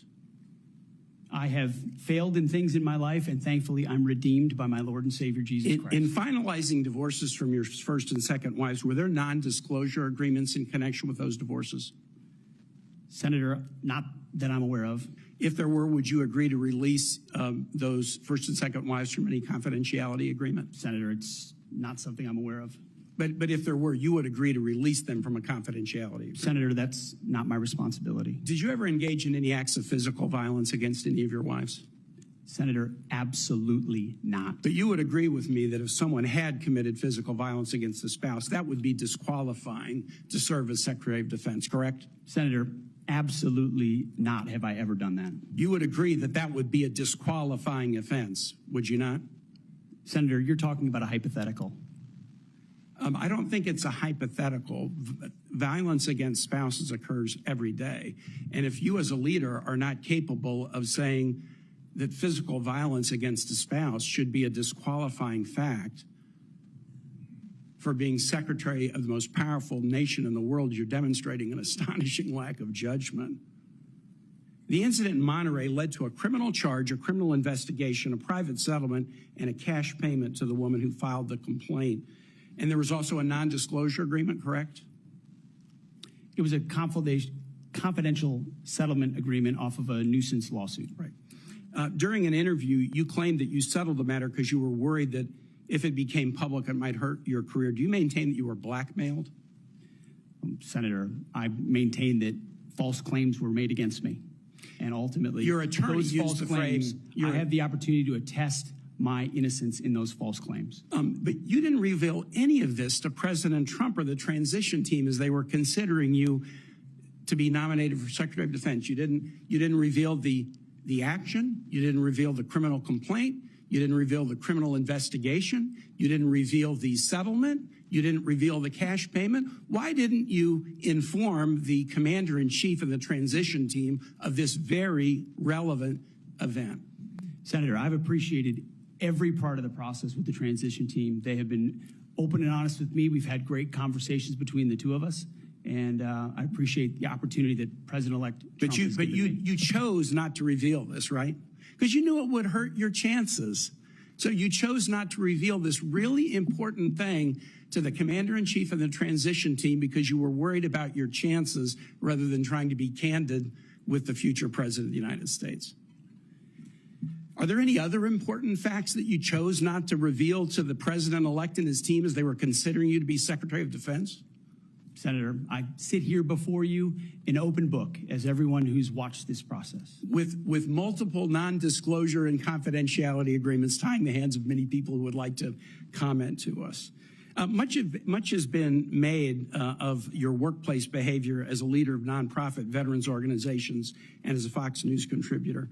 Were you fired from either of the leadership positions with the nonprofits? I was the leader. I was the CEO of Concerned Veterans for America and the executive director of Vets for Freedom. Were you fired from either? And I was never fired from a veterans organization. Do you have non-disclosure agreements with either of those organizations? Not that I'm aware of, Senator. Many of your work colleagues have said that you show up for work under the influence of alcohol or drunk. I know you've denied that, but you would agree with me, right, that if that was the case, that would be disqualifying for somebody to be Secretary of Defense. Senator, those are all anonymous false claims, and the totality. They're not anonymous. The letters on the record here. They're not anonymous. On the record, people we've seen records with names Vets attached for Freedom, to them. Concerned Vets for America, and Fox News One of your colleagues working hard every day on behalf. One of your colleagues said that you got drunk at an event at a bar and chanted, "Kill all Muslims." Another colleague, not anonymous, we have this, said that you took co-workers to a strip club. You were drunk, you tried to dance with strippers, you had to be held off the stage, and one of your employees in that event filed a sexual harassment charge as a result of it. Now, I know you denied these things, but isn't that the kind of behavior that, if true, would be disqualifying for somebody to be Secretary of Defense? Senator, anonymous false charges. They're not anonymous. And I'll just conclude and say this to the chairman. You claim that this was all anonymous. We have seen records with names attached to all of these, including the name of your own mother. So don't make this into some anonymous press thing. We have seen multiple names of colleagues consistently throughout your career that have talked about your abusive actions. Chairman, I think he's over his time. He's way over his time. I now yield. And thank you very much. I now ask unanimous consent to enter into the record a family court order concerning the appointment of parenting time between Mr. Hegseth and Mrs. Samantha Hegseth. It states that there were no claims of domestic abuse or probable evidence of abuse in the relationship. Without objection, that will be added to the record. And we now move to Senator Kramer. Thank you, Mr. Chairman. Thank you, Mr. Hegseth, for your service, for your willingness to endure this. And I'm sorry for what has been happening to you, particularly the very idea that you should have to sit there and answer hypothetical potential in somebody's imagination crimes that may take place at some point. And wouldn't that disqualify you if you were a murderer or if you were a rapist? Unfair. And I'm embarrassed for this behavior. But first, I want to say thank you for your strong proclamation, unapologetic proclamation of faith in Jesus Christ. I sat here and listened to your opening statement and thought, wow, this is a guy who in today's culture is willing to stand up and say the first thing is first, faith in Jesus Christ. And I was reminded of what Christ said in Matthew, seek ye first the kingdom of God and his righteousness, and these things shall be added unto you. You are going to have a great future as our secretary, and I look forward to that day happening. I also want to get back to, you mentioned, and it got rather dismissed quickly, pivoted, as a lot of things do. You'd mentioned that you were not able to serve with your National Guard unit in the protection of the inauguration of Joe Biden because of a tattoo, a Christian tattoo. Can you elaborate just a little bit on what is this very offensive, extremist, racist tattoo that you have? It's a tattoo I have right here, Senator. It's called the Jerusalem Cross. It's a historic Christian symbol. In fact, interestingly, recently I attended briefly the memorial ceremony of former President Jimmy Carter on the floor of our National Cathedral. On the front page of his program was the very same Jerusalem Cross. It is a Christian religious symbol. And when the events happened before preceding the Biden inauguration, I was a part of the mobilization to defend that inauguration as someone who'd been a proud supporter of Donald Trump, but also a member of the military, had orders to come to Washington, D.C. to guard that inauguration. And at the last minute, those orders were revoked. I'd never had orders revoked before. I'd been on orders to a lot of places to do a lot of difficult and dangerous things. They were revoked, and I was not told why. Later, when I wrote my book, I was able to get information. It was because I had been identified.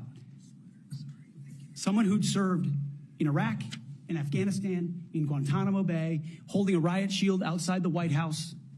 I'd been identified as an extremist, as someone unworthy of guarding the inauguration of an incoming American president. And if that's happening to me, Senator, how many other men and women, how many other patriots, how many other people of conscience? We haven't even talked about COVID and the tens of thousands of service members who were kicked out because of an experimental vaccine. In President Trump's Defense Department, they will be apologized to. They will be reinstituted with pay and rank. Things like focusing on extremism, Senator, have created a climate inside our ranks that feel political when it hasn't ever been political. Those are the types of things that are going to change. And Senator Sullivan, you mentioned that study. After a whole study was held, extremism working group study, 100 extremists were identified in the ranks of 3 million. And most of those were gang-related. So it was a made-up boogeyman to begin with. You, Mr. Hegseth, are not the extremist. The people who would deny you your expression of faith are the extremists. They're the racists. They're the bigots. You're the one that is protecting their right to be one. Thank you for that. I want to go to another point in your opening statement, and it's summarized in this beautiful one-sentence paragraph. You said, quote, leaders at all levels will be held accountable, and warfighting and lethality and the readiness of the troops and their families will be our only focus. At that moment, in my mind's eye, I heard soldiers, airmen, Marines, sailors, guardians from the Pentagon to the Pacific and everywhere in between applaud. And they're thinking, it's about time. I can get on board with that idea. And quite honestly, and I want to get to this because I think it's so important. I would say, I don't know, just about maybe everyone, I'm trying to think of an exception to this, that wears the uniform that has ever come before this committee or that I've met with privately, publicly, that I've been on tours with, that I've traveled with, that wear the uniform, whether it's with 4 stars or no stars, agrees with that statement. And I just want to caution you, and I'd be interested in your feedback on this. You know, there's been a lot of talk about firing woke generals, creating the purge group, and all those things you and I have talked about. I would say give those men and women a chance under new leadership.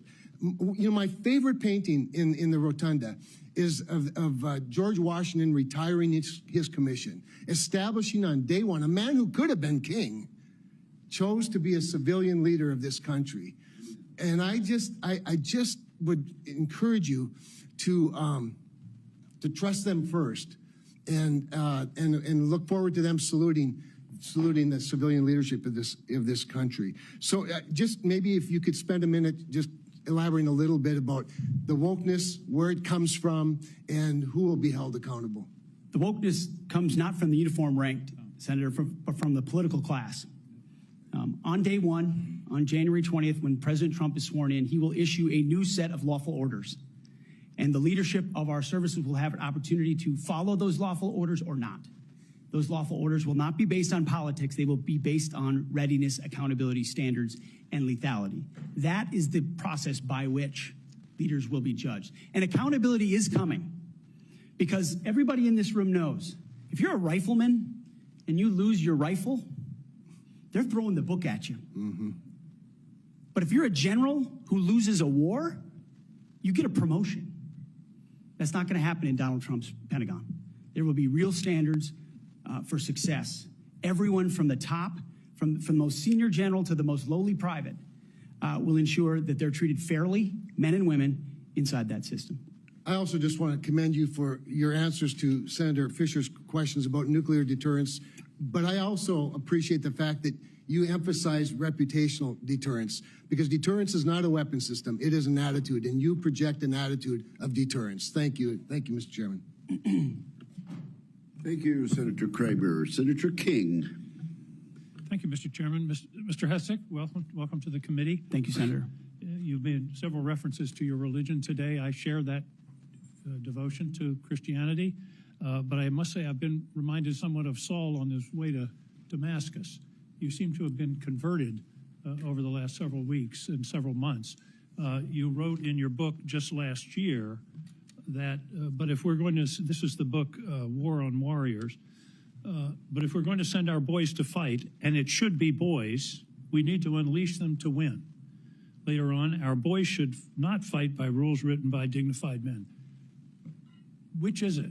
Is it only boys can fight? I mean, you've testified here today that you believe in women in combat, but you didn't just last year. How do you explain your conversion? Senator, my testimony is clear. Writing a book is different than being Secretary of Defense, and I look forward to leading the men and women of our military. And my comment there, Senator, was about the burdensome rules of engagement that members of our generation, men and women, have seen on the battlefield. And one thing President Trump changed in meaningful ways that led to meaningful developments on the battlefield.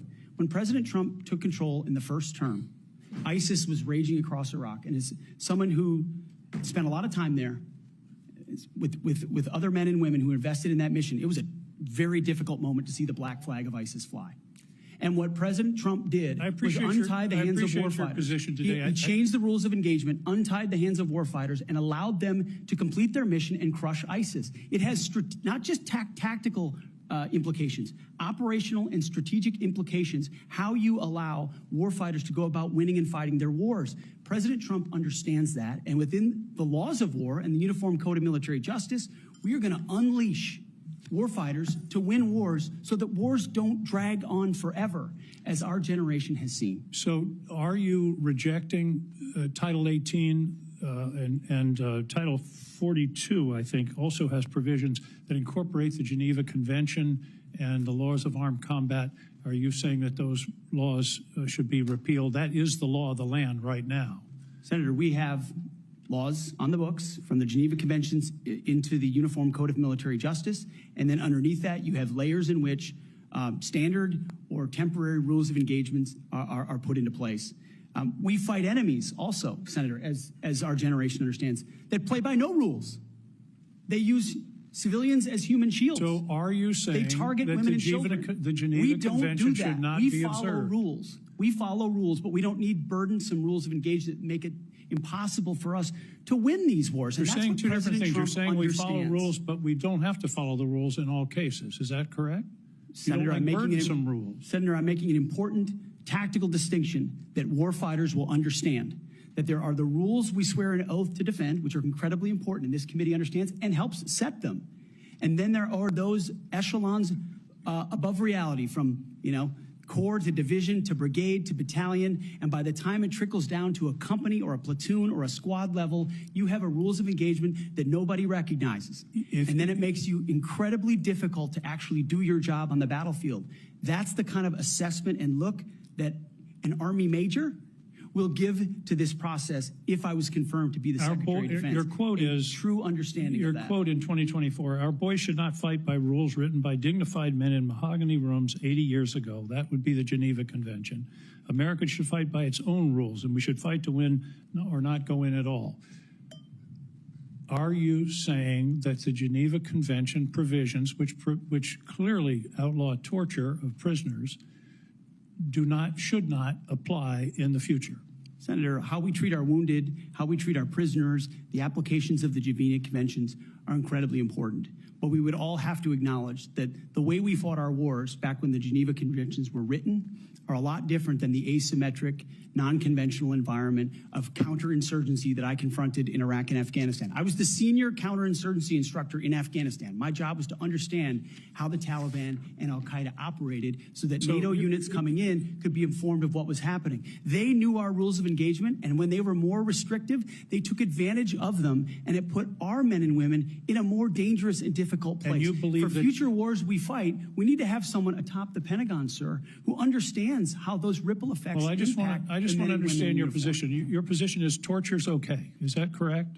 Waterboarding, torture is no longer prohibited given the circumstances of whatever war we're in. Is that correct? Senator, that is not what I said. I've never been party to torture. We are a country that fights by the rule of law, and our men and women always do. And yet we have too many people here in air-conditioned offices that like to point fingers at the guys in dark and dangerous places, the gals in helicopters in enemy territory who are doing things that people in Washington, D.C. would never dare to do, or send, in many cases. In one of your interviews, you said they're willing to do this. You're talking about Donald Trump and Senator Cruz. They're willing to do something like waterboarding if it's going to keep us safe. Are you okay with waterboarding? Senator, the law of the land is that waterboarding is not legal. So the statement that you made, you now recant. Is that correct? They are willing to do something like waterboarding if it's going to keep us safe. You expressed that with approval. Senator, I'm very familiar with that as a concept, having spent a year at Guantanamo Bay, Cuba, guarding 700 of those that attacked us on 9/11. I just want to be clear. Are we going to abide by the Geneva Convention and the prohibitions on torture, or are we not? Is it going to depend on the circumstances?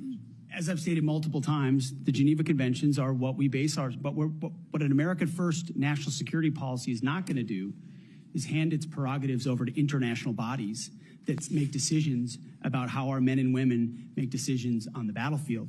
America First understands we send Americans for a clear mission and a clear objective. We equip them properly for that objective. We give them everything they need, and then we stand behind them with the rules of engagement that allow them to fight decisively to defeat America's enemies, which is why we say. I just have a few seconds left, Mr. Hegseth. If you could, I was very disturbed in your opening statement where you talked about the priorities that you have. We will work with our partners and allies to deter aggression in the Indo-Pacific from the communist Chinese. There's not a single mention in this statement about Ukraine or Russia. Is this code for we're going to abandon Ukraine? Senator, the president, that's a presidential level policy decision. He's made it very clear that he would like to see a end to that conflict. We know who the aggressor is. We know who the good guy is. We'd like to see it as advantageous for the Ukrainians as possible, but that war needs to come to an end. You talk a lot about deterrence of China. I would submit that Xi Jinping is watching what we do very carefully. If we abandon Ukraine, that would be the strongest signal possible to Xi Jinping that he can take Taiwan without significant resistance from this country. Thank you, Senator King. Senator Scott of Florida. Mr. Chairman, I'd like to enter into the record two letters which testify to Mr. Hegseth's leadership record at Concerned Veterans for America. The first letter submitted by Mr. Darren Selnick, a senior advisor at CFA, stated that there's been no better leader, policy champion, or fighter for the military and veterans than Pete. He was instrumental in 2014 and 2017 in ensuring that veterans had health care choice. The second letter submitted by Mr. Kason Spiro, Digital Media Director of CBA from 2015 to 2017, stated, Pete brought incredible energy, focus, and a clear vision to the organization and showed everything that the team accomplished together. And I similarly asked to submit to the record a letter from Paul J. Roberts, retired Colonel, U.S. Army Special Forces, speaking to the unwavering integrity of Mr. Hegseth. Is there objection? Without objection, those three will be admitted. Senator Scott. All right. First, congratulations on your nomination. Thank you, Senator. And thank you for being willing to serve our nation. I served in the Navy. I'm really proud of my dad. He was crazy. He did all 4 combat jumps with the 82nd Airborne. He, after that, survived all that and fought in the Battle of the Bulge. And what they went through, it was hell. So I have a lot of respect for him and for everybody that puts on the uniform and serves in battle and has to lead people in battle, because being on a ship, that didn't happen to me, but I had a lot of friends that happened to him. It clearly happened to my dad. I've served on this committee for 6 years, 2 years under President Trump and the past 4 under President Joe Biden. I've seen how the Biden-Harris administration pushed the DoD to prioritize wokeness over being the most lethal military force in the world. It's our readiness, our national security, and our ability to recruit people who are willing to put their lives on the line for our country. Can you talk about some of the changes we can make to improve recruitment and rebuild our military into the most lethal force in the world? First of all, Senator, thank you for the question. Thank you for your time. I think the first and most important thing we could have done is elect Donald Trump as the new commander-in-chief, because past is prologue. Our warfighters understand what kind of commander-in-chief they're going to get in President Donald Trump, someone who stands behind them, someone who gives them clear missions, someone who ends wars decisively, and the issue of Ukraine was mentioned, and ensures new wars are not started. There was a minor incursion under Barack Obama into Crimea, followed by nothing under President Trump, followed by an all-out assault by Vladimir Putin into Ukraine under the Biden administration. That did not happen under Donald Trump. Donald Trump managed the Taliban. Under the Biden administration, Afghanistan collapsed tragically, ending in the lives of 13 at Abbey Gate, who we remember every single day, and no one was held accountable for that. Chinese spy balloons were flying over the country. None of that happened under Donald Trump, and our warfighters understand that. So there's no better recruiter, in my mind, for our military than President Donald Trump. My job is to come alongside him, should I be confirmed, and continue to emphasize his emphasis on warfighting, on getting anything that doesn't contribute to meritocracy out of how decisions are made inside the Pentagon. What gender you are, what race you are, your views on climate change, or whether you are a person of conscience and your faith should have no bearing on whether you get promoted or whether you're selected to go to West Point or whether you graduate from Ranger School. The only thing that should matter is how capable are you at your job? How excellent are you at your job? I served in multi-ethnic units in every place that I worked, every place that I served. None of that mattered. But suddenly we re-inject DEI and critical race theory, dividing troops into different categories, oppressor and oppressed, in ways that they otherwise just want to work together. That's why I've pointed out before, and I'll say it again, and because I'm sure it'll be quoted to me at some point. The dumbest phrase in military history is our unity is our strength. No, our shared purpose is our strength. Our shared mission is our strength. We are one DoD community of all committed to the same mission. Has nothing to do with your background. Has to do with what your commitment is to the country. And that is my solemn pledge to every single person that would put the uniform on, and reflects President Trump's priorities as well. Senator. Thank you. You know, we talked a little bit about the fact the Pentagon can't do an audit. All right. Can you talk about, and I mean, to me, I've run big businesses. It's all about accountability. If you want to get an audit done, you can get an audit done.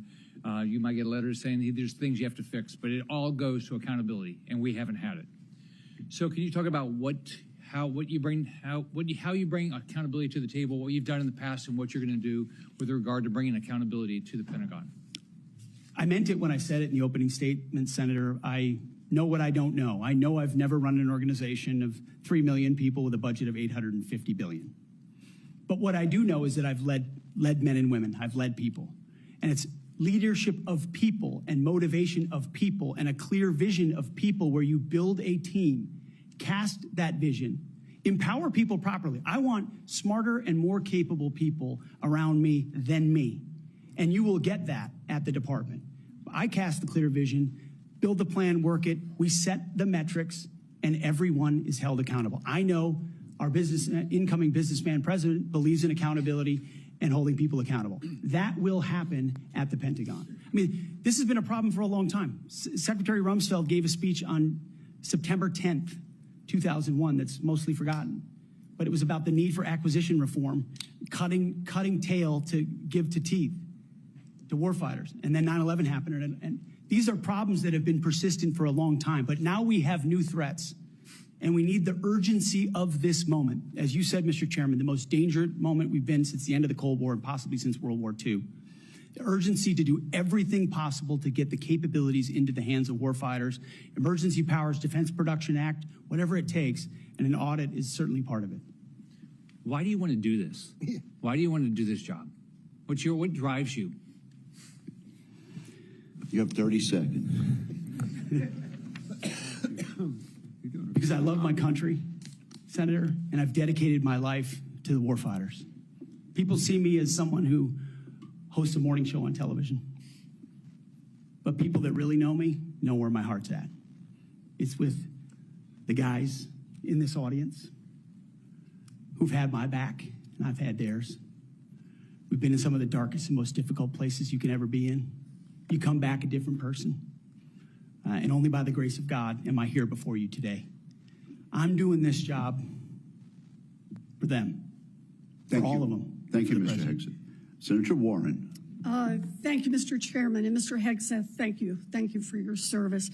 So if you're confirmed as Secretary of Defense, you will oversee our military, including about 250,000 women who currently serve on active duty in the Army, the Navy, the Air Force, the Space Forces, and the Marines. And I have serious concerns that your behavior toward women disqualifies you from serving in this role. Now, I've been trying to get answers from you for quite some time on this. You haven't wanted to meet or to answer any of my questions, so we'll just have to do it here and dive in. I want to pick up on some of the questions asked by Senators Shaheen and Gillibrand and Hirono, and I just want to make sure we have a list of some of the facts that I think are undisputed. I'm not going to talk about anonymous sources. I'm just going to quote you directly. We've got the video. We've got it in print. So going back to January 2013, you told a Fox News interviewer that women in the military simply couldn't measure up to men in the military, saying that allowing women to serve in combat roles would force the military to lower the bar. You picked up on that same theme in 2015, making remarks on Fox News, referring to women in combat as, quote, it would erode standards. June 2024, you said on Ben Shapiro's podcast, quote, women shouldn't be in combat at all. And then, of course, we've talked about it in 2024. You published a book, and you say on page 26 of your book, we need moms, but not in the military, especially in combat units. Page 48 of your book, you claim that women should not be in combat roles because men are distracted by women. And then 10 weeks ago, you appeared on the Sean Ryan show and said, I'm straight up just saying we should not have women in combat roles. Now, I presume you recall making all these statements? Senator, I'm not familiar with the article you're pointing to in 2013, but it underscores my argument completely, because in that 2013 argument, I was talking about standards. No, standards are what it's always been about, let's not have this same fight again. Always been about I've Senate quoted standards. you directly. We've got the video. We're happy to show it. But I want to be clear here. For 12 years, you were quite open about your views, and your views were consistently the same. Women are inferior soldiers, sailors, Marines, airmen, and guardians. And in case anyone missed the point, and these are your words from 10 weeks ago, women absolutely straight up should not be permitted to serve in combat. And I notice on each of these quotes, those are said without qualification. It's not by how much you can lift or how fast you can run. They don't belong in combat, period, or your words, straight up. And then on November 9th, 2024, just 32 days after your last public comment saying that women absolutely should not be in combat, you declared that, quote, some of our greatest warriors are women, and you support having them serve in combat. Now, that is a very, very big about face in a very, very short period of time. So help me understand, Mr. Hegseth, what extraordinary event happened in that 32-day period that made you change the core values you had expressed for the preceding 12 years? Senator, again, I very much appreciate you bringing up my comments from 2013 because for me, this issue has always been about standards.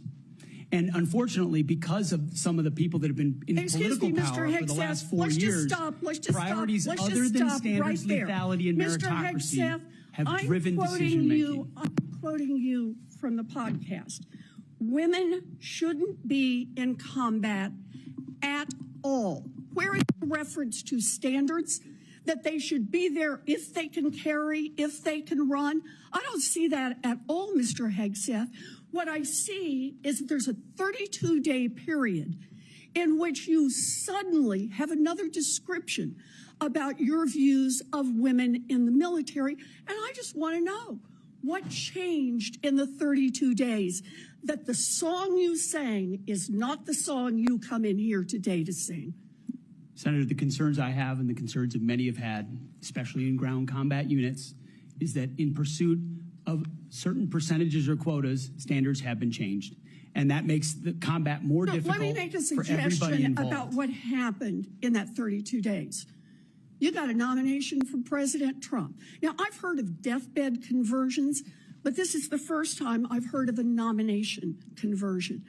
And I hope you understand that many women serving in the military right now might think that if you can convert so rapidly your long-held and aggressively pursued views in just 32 days, that 32 days after you get confirmed, maybe you'll just reverse those views and go back to the old guy who said straight up, women do not belong in combat.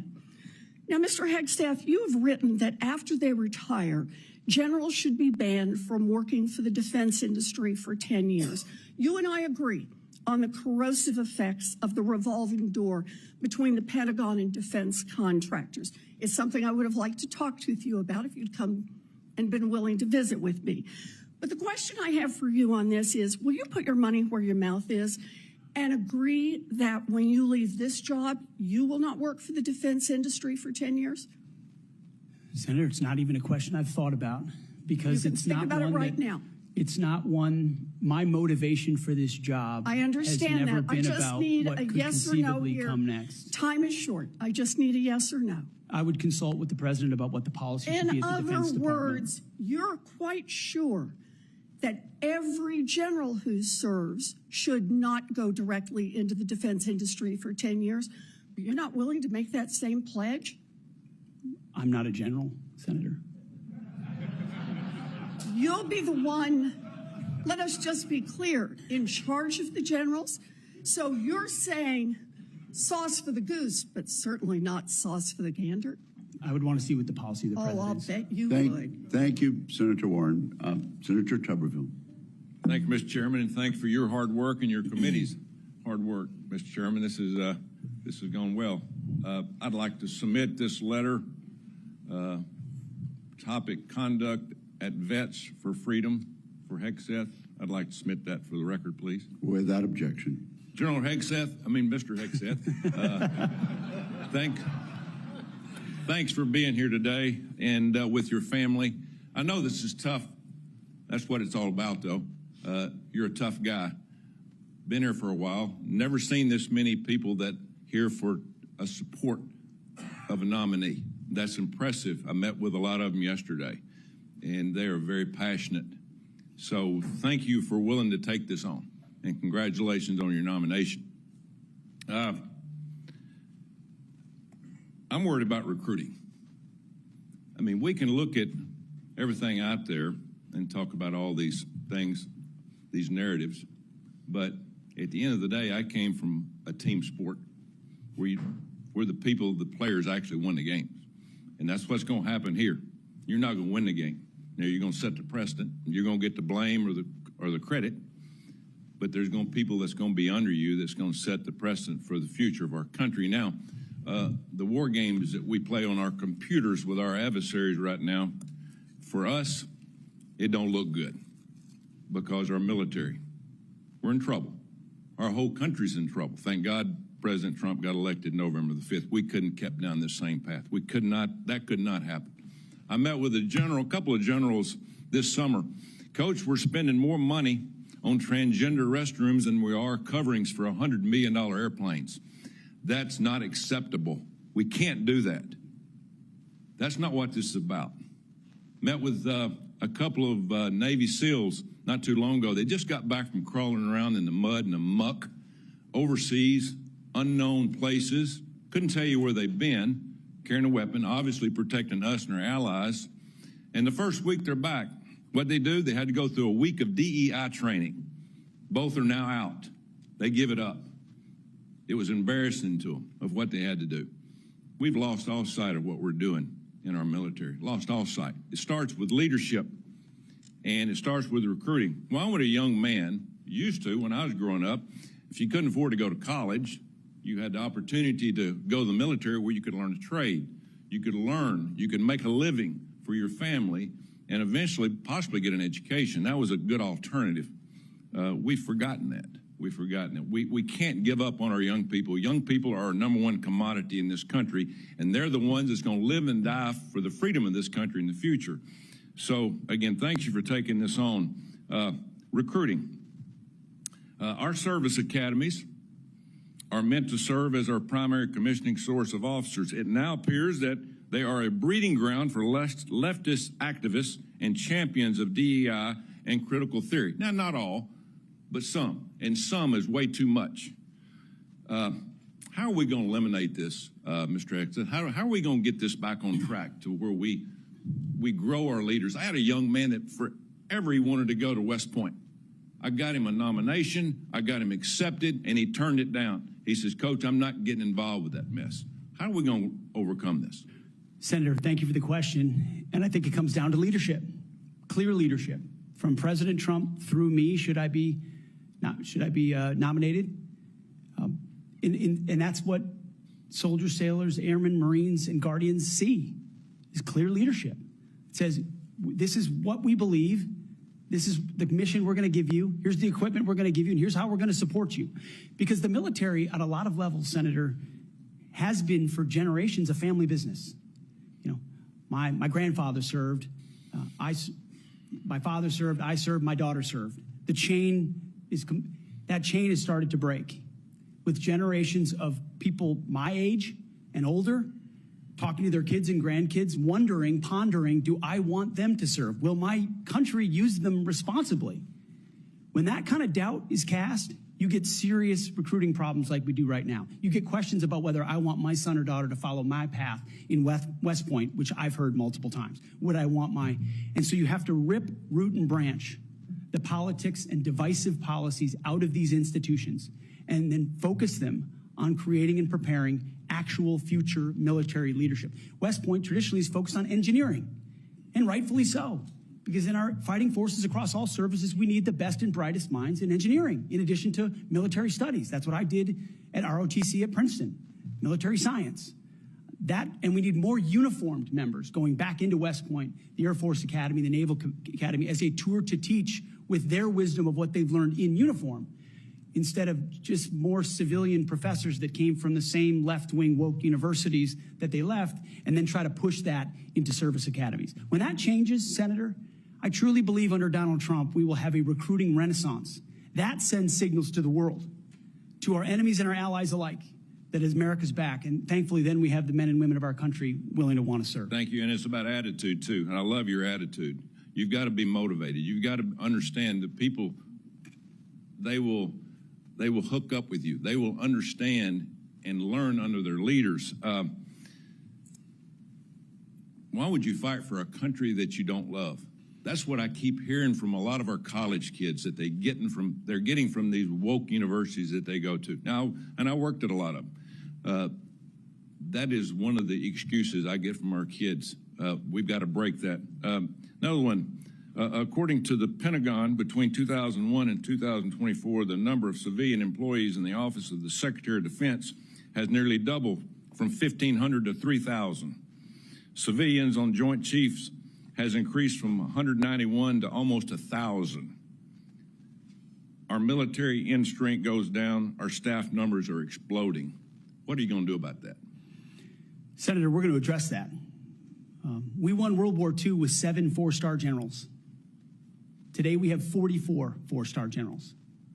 There's an inverse relationship between the size of staffs and victory on the battlefield. We don't need more bureaucracy at the top. We need more warfighters empowered at the bottom.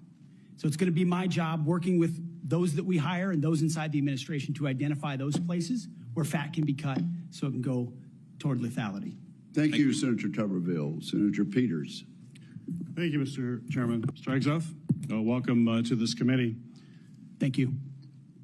You know, we have far too much partisanship in our country right now. I think it's eating away at the fabric of what has always made this country great, about bringing people together from all sorts of backgrounds, all sorts of experiences. And we know that in our motto, together as one, we are strong.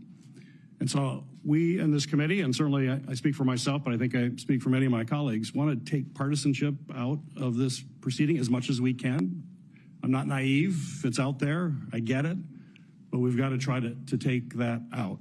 And I want you to know that as a member of this committee, I have voted in a bipartisan way for secretaries of defense. I voted for 2 secretaries of defense when Donald Trump was previously president. We had those 2. We had, I think, 5 total secretaries of defense during that 4-year period. So we want to keep that in mind as to what we might see in this coming administration. But I voted, and we voted by a big margin for those folks as well. But part of that was the process and having an opportunity to get to know the person and understand their qualifications and understand the standards. You know, I made repeated requests to meet with you prior to this meeting. I know many of my other colleagues also wanted to meet with you. I did that with the other nominees that I was happy to vote for. I thought they were highly qualified individuals and true professionals. And yet I could never get a meeting with you. Was there a reason you were afraid to have one-on-one meetings with some of my colleagues before the hearing?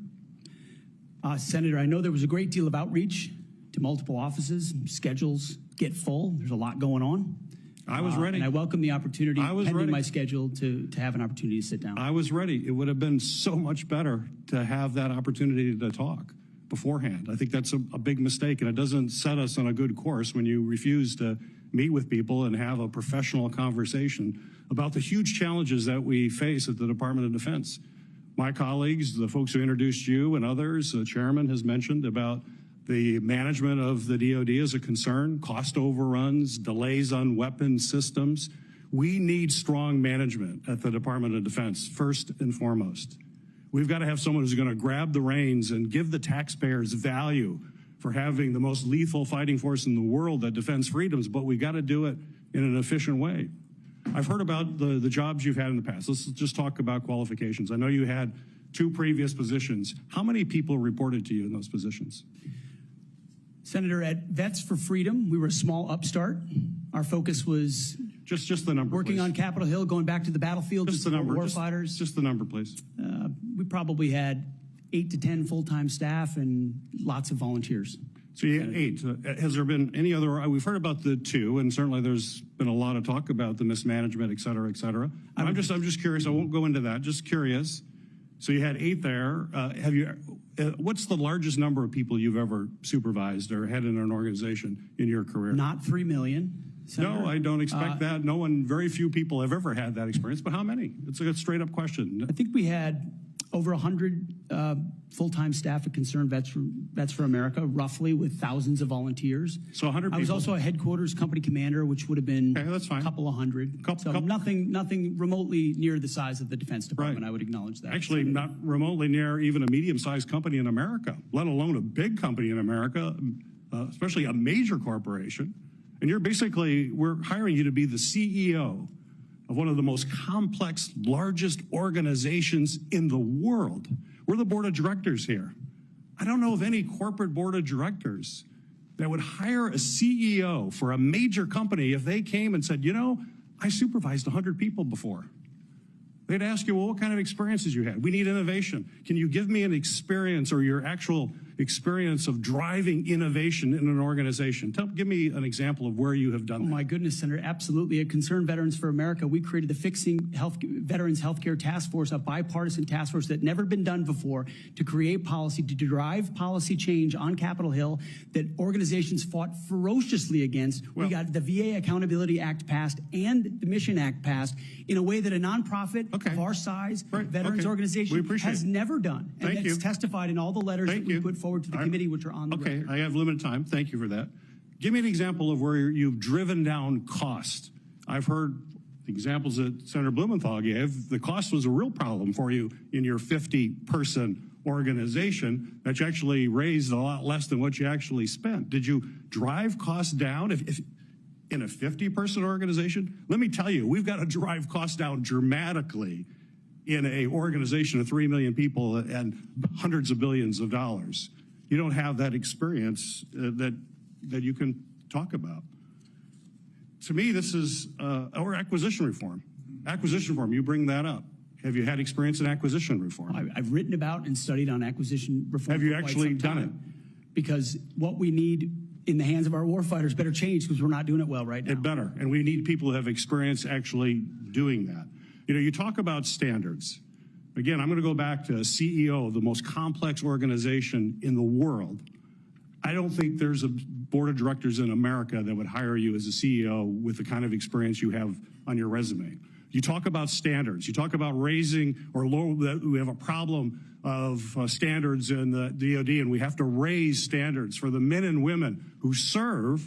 Do you think that the way to raise the minimum standards of the people who serve us is to lower the standards for the Secretary of Defense, that we have someone who has never managed an organization more than 100 people is going to come in and manage this incredibly important organization and do it with the professionalism and has no experience that they can tell us that they have actually done that? I have real problems with that. This is not about other issues that are brought up. They're all very important. I'm just about trying to get things done, managing efficiently, and having the best people who have demonstrated that in a large organization. And I'm sorry, but I don't see that in your background. There are a lot of other things you can do very well. You're a capable person, but you have not convinced me that you're able to take on this tremendous responsibility with a complex organization and having little or no significant management experience. Senator, I'm grateful to be hired by one of the most successful CEOs in American history, should I be confirmed. Mr. Hegseth, it seems to me that you've supervised far more people than the average United States Senator supervises typically.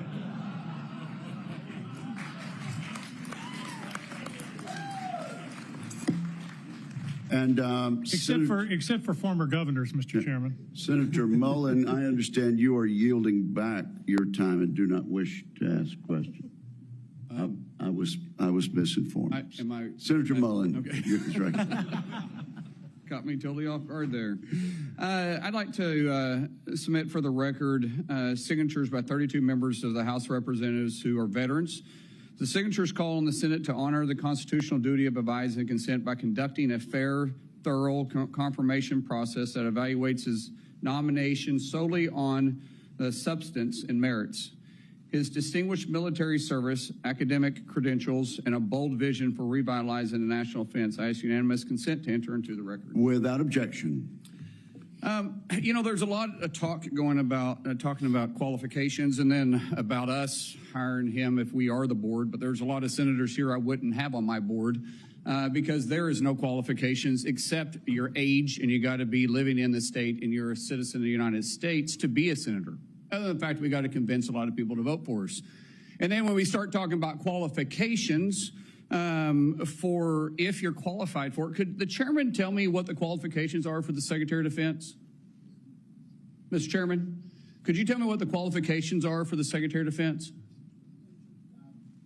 I'd be happy I'll read for it. you to do that. Yeah. Let me read it for you because I Googled I was getting some advice from my second in command. Yeah, but I'm just making a point because there's a lot about qualifications, and I think it's so hypocritical of senators, especially on the other side of the aisle, be talking about his qualifications, not being able to lead the secretary or be the Secretary of Defense, and yet your qualifications aren't any better. You guys aren't any more qualified to be the senator than I'm qualified to be the senator, except we're lucky enough to be here. But let me read you what the qualifications of the Secretary of Defense is, because I Googled it, and went through a lot of different sites, and really it's hard to see. But in general, the U.S. Secretary of Defense position is filled by a civilian. That's it. If you have served in the U.S. Army Forces and have been in the service for, you have to be retired for at least 7 years, and Congress can weigh that. And then there's questions that the senator from Massachusetts brought up about serving on a board inside the military industry, and yet your own secretary that you all voted for, Secretary of Austin, we had to vote on a waiver because he stepped off the board of Raytheon. But I guess that's okay because that's a Democrat Secretary of Defense. But we so quickly forget about that. And then Senator Kaine, or I guess I better use the senator from Virginia, starts bringing up the fact that what if you showed up drunk to your job? How many senators have showed up drunk to vote at night? Have any of you guys asked them to step down and resign from their job? And don't tell me you haven't seen it, because I know you have. And then how many senators do you know have got a divorce before cheating on their wives? Did you ask them to step down? No. But it's for show. You guys make sure you make a big show and point out the hypocrisy because the man's made a mistake. And you want to sit there and say that he's not qualified? Give me a joke. I mean, it is so ridiculous that you guys hold yourself as this higher standard and you forget you got a big plank in your eye. We've all made mistakes. I've made mistakes. And Jennifer, thank you for loving him through that mistake. Because the only reason why I'm here and not in prison is because my wife loved me too. I have changed, but I'm not perfect. But I found somebody that thought I was perfect. And for whatever reason, you love Pete, and I don't know why. But just like our Lord and Savior forgave me, my wife's had to forgive me more than once too, and I'm sure you've had to forgive him too. And so thank you. So before I go down this rabbit hole again, tell me something about your wife that you love. She's the smartest, most capable, loving, humble, honest person I've ever met. In addition to being incredibly beautiful. Don't forget about your kids. I'm supposed to talk about my kids? No, well, she's also the mother. Oh, an amazing mother. Yes. Of our blended family of 7 kids. Brother, I'm pulling you along. I'm trying to help you here. You know, do you believe that you're going to be running the Secretary or the Department of Defense by yourself? Senator, absolutely not. Just as President Trump is assembling his cabinet, I look forward and already am in the process of building one of the best possible teams you can imagine, with decades and decades of experience outside of the Pentagon, driving innovation and excellence, and also inside the building, knowing how to make it happen. Yes, sir. So In your organizations that you did have the privilege of running, did you have a board that you... In both organizations, we had a board, yes. Okay, and what did you do with that board? What kind of decisions did you make with them? Those boards provided oversight and insight into decision-making. They all have special, unique sets that maybe filled gaps that you're not the expertise in? Yes, sir. So do you believe you're capable of surrounding yourself with capable individuals that you're going to be able to run those same ideas by, and surround yourself with people that are smarter and better equipped in maybe areas that you don't necessarily carry those expertise with? Senator, the only reason I've had success in life, to include my wonderful wife, is because of people more capable around me and having the self-confidence to empower them and say, hey, run with the ball, run with the football, take it down the field. We'll do this together. I don't care who gets the credit. And in this case, that's how the Pentagon will be run. Let's end with this, Mr. Chairman, about the qualifications. You got a man who has literally put his butt on the line. He served 20 years in the service, multiple deployments, has heard the bullets crack over the top of his head, has been willing to go into combat, been willing to see friends die for this country. And he's willing to still put himself through this. His wife is willing to still stand beside him, knowing he wasn't perfect, knowing that all this was going to be brought up. And he's still willing to serve the country. What other qualifications does he need? That I yield back. Thank you, Senator Mullen. Senator Duckworth. And again, we really are going to strictly enforce the rule about no demonstrations or noise. Distinguished ranking member. Just a point of personal privilege to make a correction. The reason that General Austin required a waiver was not because of his participation in a corporate enterprise.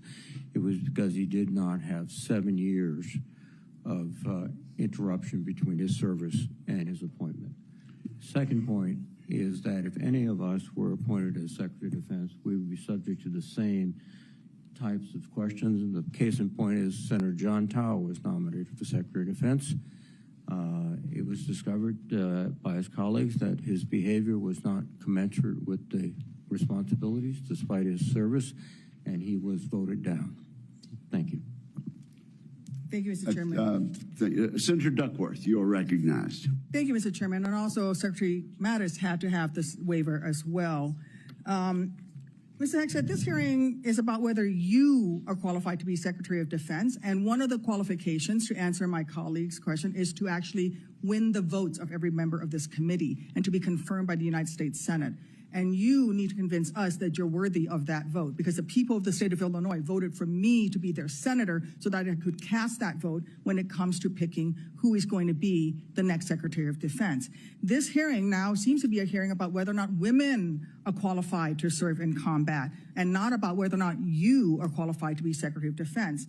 And let me just say that the American people need a SecDef who's ready to lead on day one. You are not that person. Our adversaries watch closely during times of transition, and any sense that the Department of Defense that keeps us safe is being steered by someone who's wholly unprepared for the job puts America at risk, and I am not willing to do that. With that in mind, Mr. Hegseth, I want you to try to explain to the American people, this committee, who have to vote for you, and to our troops who are deployed around the world, why you are qualified to lead the Department of Defense. We already know that you've only led as large as a 200-person organization. We already know that you so badly mangled a budget that after you left, they had to bring in a forensic accountant to figure out what went wrong. And that the largest budget you ever managed was about $18 billion. You know, that is about 51,560 times lower than the Department of Defense budget of $825 billion. $16 million is 51,568 times smaller than the defense budget. Please describe to me, Mr. Hegseth, you talk about DOD passing an audit. Please describe to me a time or an organization when that you led underwent an audit, because you say you're going to hire smarter people than you to run this audit. I'm not asking you to be an accountant. I want you to be able to tell me what kind of guidance will be given to those employees, what will happen whether or not you pass that audit. Have you led an audit of any organization? Yes or no? I don't want a long answer. Yes or no? Have you led an audit of any organization of which you were in charge? Senator, in both of the organizations I ran, we were always completely fiscally responsible. Yes or with the no? money Did that you we lead had. an audit? And the way yes my or leadership no? has Did you lead been an audit? stated Yes or has no? been completely What are you afraid of? You mischaracterized. can't answer this question. Yes or no? Did you lead an audit? Do you not know this answer?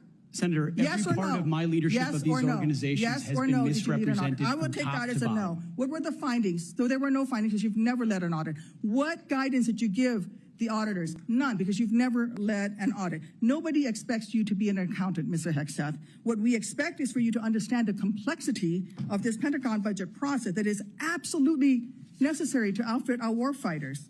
Look, the Secretary of Defense is required to make quick decisions every single day with high-level information that's being provided for them. A Secretary of Defense has to have breadth and depth of knowledge. Right now, I am concerned that you have neither. Mr. Hegseth, what is the highest level of international negotiations that you have engaged in, that you have led in? Because the Secretary of Defense does lead international security negotiations. There are three main ones that the Secretary of Defense leads and signs. Can you name at least one of them? Could you repeat the question, Senator? Sure. What is the highest level of international security agreement that you have led? And can you name some that the Secretary of Defense would lead? There's three main ones. Do you know? I have not been involved in international security arrangements because I have not been in government other than serving in the military. So my job has been to no. The answer is, men can and you women name in one of the combat. three main ones that the Secretary of You're talking Defense about defense signs? arrangements. I mean, NATO might be one that you're referring to. Status of Forces Agreement would be one of them. Status of Forces Agreement. I've been a part of teaching about Status of Forces Agreements. But you don't inside remember to mention Afghanistan. it? You're not qualified, Mr. Hegseth. You're not qualified. You talk about repairing our defense industrial complex. You're not qualified to that. You could do acquisition and cross-servicing agreements, which essentially are security agreements. You can't even mention that. You've done none of those. You talked about the Indo-Pacific a little bit, and I'm glad that you mentioned it. Can you name the importance of at least one of the nations in the ASEAN, and what type of agreement we have with at least one of those nations? And how many nations are in ASEAN, by the way? I couldn't tell you the exact amount of nations in that, but I know we have allies in South Korea, in Japan, and in AUKUS with Australia, and trying to work on submarines with them. Mr. and data Hegseth, transfers none with of those them. countries We are have in allies ASEAN. across. None of those three countries that you've mentioned are in ASEAN. I suggest you do a little homework before you prepare for these types of negotiations. Listen, Mr. Hegseth, we ask our troops to go into harm's way all the time. We ask them to go into harm's way. And this behind me is a copy of the Soldier's Creed, a copy that usually hangs over my desk here in the Senate, and you should be familiar with it. It's the same copy that hung over my desk at Walter Reed every single day that I woke up and fought my way back because I wanted to go back and serve next to my buddies who saved my life. This same copy, these words are repeated over and over and over again. And let me read out two things to you, two sentences. I will always place the mission first, and I am disciplined, physically and mentally tough, trained and proficient in my warrior tasks. Mr. Hegseth, our troops follow these words every single day, and they man up and they pack their rucksacks and they go to war. And they deserve a leader who can lead them, not a leader who wants to lower the standards for himself or raising the standards for other people. And by the way, our troops already meet the standards. We ask troops to man that ship, fight that fire, fly that helicopter until their very last breath. And they do that every single day. They cannot be led by someone who's not competent to do the job. How can we ask these warriors to train and perform the absolute highest standards when you are asking us to lower the standards to make you the Secretary of Defense simply because you are buddies with our president-elect? And by the way, he has filed for bankruptcy 6 times. I'm not quite sure he's the kind of CEO you want to refer to as a successful businessman. Let me make it clear. You can't seem to grasp that there is no U.S. military as we know it without the incredible women that we serve. Women who've earned their place in their units. You have not earned your place as Secretary of Defense. You say you care about keeping our armed forces strong and that you like that our armed forces are meritocracy, then let's not lower the standards for you. You, sir, are a no-go at this station. Thank you, Senator Duckworth. I would like to submit for the record a letter submitted by Mr. Brian Marriott that says anyone who would claim that Pete mismanaged funds at Vets for Freedom is ignorant of the facts. Without objection, it will be admitted to the record. Senator Budd. Thank you, Chairman Wicker, and congrats on your chairmanship of this committee. I want to thank you for your leadership and your handling of this today. I think you're doing a great job. So I want to also submit for the record a letter submitted by Mr. Daniel Catlin, the former operations manager at Vets for Freedom. Mr. Catlin's letter states that Mr. Hegseth and Mr. Catlin conducted weekly meetings to meticulously review every dollar that the organization spent. Pete's hands-on approach and dedication to financial responsibility ensured that Vets for Freedom operated within its budget. Mr. Catlin's letters also states that Pete treated his staff with the utmost respect, regardless of race or gender. So I ask unanimous consent to enter this into the record, Mr. Chairman. Without objection, so ordered. Thank you. Mr. Hegseth, congratulations on your nomination. Thanks for appearing before the committee today. I enjoy meeting you in my office before Christmas, and I've enjoyed our friendship before that. You know, you stated in your advanced policy questions that the American people need to be informed, engaged, and inspired to join our military. I wholeheartedly agree with that. We also have a problem, though, with obesity and falling academic standards. It's very concerning. We've talked about that before. So if confirmed, how would you approach increasing the number of Americans eligible to serve in the military, but without lowering standards? Well, Senator, I think there are already, to the credit of, I believe, the Army and other services have now caught up to that, which have piloted programs that have had some success, that have allowed young Americans who want to serve in the military but can't necessarily pass the ASVAB or pass the APFT to get into basic training, an opportunity to get caught up, a preparatory class. Sure. Unfortunately, yes, we do have a problem of obesity in our country, not necessarily something that if I'm confirmed, Secretary of Defense is able to address. But I do think leading from the front matters. I do think having a Secretary of Defense that will go out and do PT with the troops matters, that has been out there and done that before. And hopefully that's a motivating factor for young people. But the reality of obesity and criminal backgrounds and medical problems have long been an issue of recruitment in America, unfortunately. What changed is the perception of military service because of the condition of the services, and frankly, because of, in some ways, the way our schools don't teach young people to love the country anymore. And if you don't love the country, why do you want to serve that country? That's a deeper problem. But all of those things need to be addressed to revive recruiting, and obesity is certainly a part of it. Thank you for that.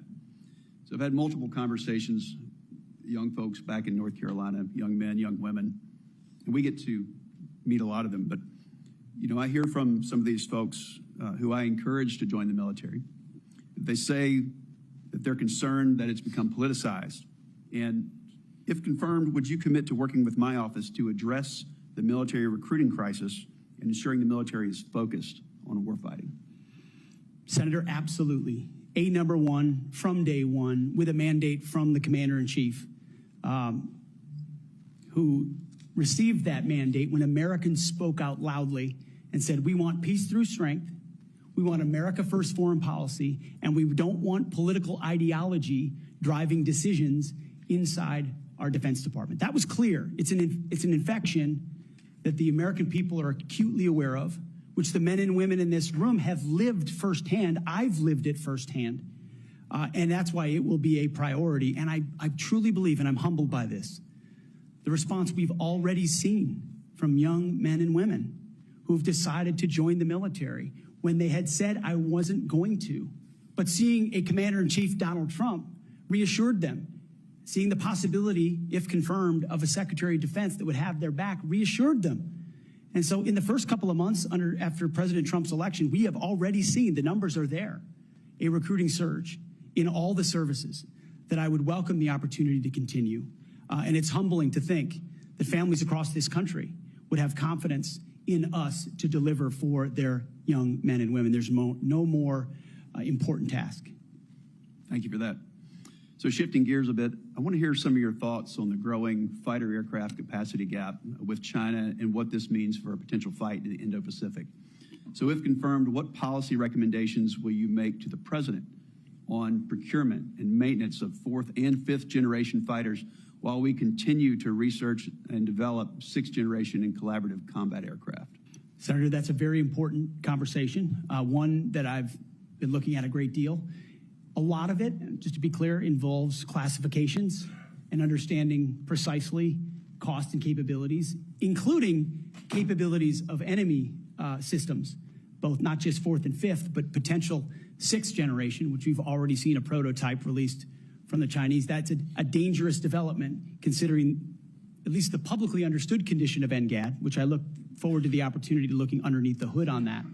But ensuring 4th and 5th are capable and upgraded as necessary will be a part of our contingency. But when you look at what's happening in the Indo-Pacific, say operability, range is going to matter because it's such a large battle space. That will all factor in decisions that are made. And that's where I feel, frankly, a little bit liberated, is that I didn't work at Lockheed or any number of, pick a defense contractor. I didn't mean to point one out in particular. Pick any. I don't have a special interest in any particular system or any particular company or any particular narrative. I want to know what works. I want to know what defeats our enemies, what keeps us safe, what deters them, what keeps our enemies up at night. Whatever that is, I want more of it, and I want to invest in it. And I know that's the view that President Trump has as well. Thank you. You know, some have commented recently about the need to eliminate immediately a manned aircraft. So I'd say maybe one day, but that day's not now, and certainly not before 2027, especially in the Indo-Pacific. So if confirmed, will you commit to work with my office in this committee to ensure the proper mix of fighters, manned and unmanned? I look forward to working with you on that, Senator, because unmanned will be a very important part of the way future wars are fought. Just the idea of survivability for a human being drives cost and time in ways that unmanned systems do not. But I look forward to that conversation. Thank you. Thank you, Senator Budd. I now recognize Senator Reid for a unanimous consent request. Mr. Chairman, I would ask unanimous consent that 2 letters be submitted for the record. One letter is signed by numerous organizations, including the Government Accountability Project, the other signed by several organizations, including the Truman National Security Project. Without objection, so ordered. Now, Senator Kelly, Senator Rosen got here after the gavel went down. Do you really want to go ahead of her? I am going to defer to my good friend and colleague, Senator Rosen, that from is the a really great good, state of Nevada. Really good decision. Senator Rosen, you are recognized. And thank you, Senator Kelly. I owe you one. Thank you, Chairman Wicker, Ranking Member Reid, for holding this hearing. And Mr. Hegseth, I appreciate your service and your willingness to serve again. However, I am deeply disappointed that you would not agree to meet with me, as other members have said on this committee prior to this hearing, as is the precedent for this committee and others. So let me tell you a little bit about what I would have talked about had you made yourself available prior to the hearing. Nevada is home to the premier aviation training ranges for both the Air Force and the Navy, the largest ammunition depot in the world, and the only place in the country where we are able to verify the reliability of our nuclear stockpile without the need for explosive testing. The Nevada National Guard is one of the only few units across the country with the mission of fighting wildfires. It's for another hearing. And currently activated to fight the devastating fires around Los Angeles in support of our neighbors. We therefore play a critical role in our national security, and the person who holds the position of Secretary of Defense matters greatly to Nevada service members and our military equities. But every single person who serves in the military, we've talked about, my colleagues, esteemed colleagues, have talked about recruitment and retention. One day, they will become a veteran. So my veterans and the folks who are serving active duty now are concerned about what you think. DOD does not have jurisdiction over Nevada's 200,000 plus veterans, but I am interested in your views about the service members once they've transitioned out of the military, given the influence you would have while they're in service if confirmed. In 2019, on a segment of Fox and Friends, you said that Veteran Service Organizations, VSOs, I'm going to quote, encourage veterans to apply for every government benefit they can ever get after they leave the service. You stated you don't want to, quote, be dependent on government assistance from the VA based on injuries or illnesses that might have arisen from your military service. So I'm just going to ask you a few yes or no questions about veterans, understanding you don't have jurisdiction. This is important to our morale, is important to our recruitment, and is important to our retention, and it is important to how we respect others in this country. So yes or no, please. Do you believe that VSOs are wrong to support veterans in obtaining the benefits that they have rightfully earned and deserved when they signed that line like you did for your service? Senator, yes or veterans no, please. deserve the benefits they've earned. I have been in many battles with traditional veteran service organizations over differences of opinion about how to deliver those services, yes including or no. Veterans Do you believe Choice, VSOs are wrong? Which is VSOs is a very broad term. We were a VSO also, ma'am. But some of those services took a traditionally should they be able to help approach. the veterans obtain the benefits that they have earned? Yes or no? Should anyone be able to help? Every veteran should have rapid access to all the benefits that they've earned. Do you believe that veterans should be ashamed for Absolutely. having sought and obtained the benefits that they have earned? Do you think veterans should be ashamed to seek out benefits? Senator, I think Yes or we no? should be ashamed as a nation of the amount of veterans that commit You think suicide veterans because they hit a brick should be wall. ashamed? They commit suicide because This they is hit a not the brick question, wall sir. of the I'm going to bureaucracy move of on. the I'm going VA, to take that and as a reformers yes. are not courage enough. How about veterans who suffer lasting Take it on. injuries or illnesses due to their military service? Do you think they deserve our support and assistance? I mean, your answers to these, they're too broad. People want to know, are you willing to support our veterans organizations that will help our veterans get every damn thing that they deserve because they signed on the dotted line to keep us safe, just like you did? I respect that. Will you?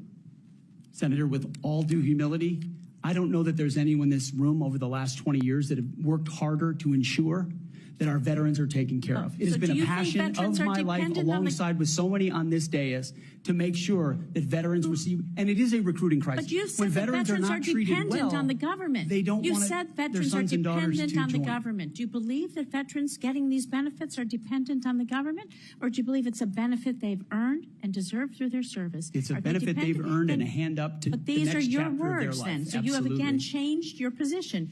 Where you believe the veterans are dependent, now you believe they've earned and deserved it.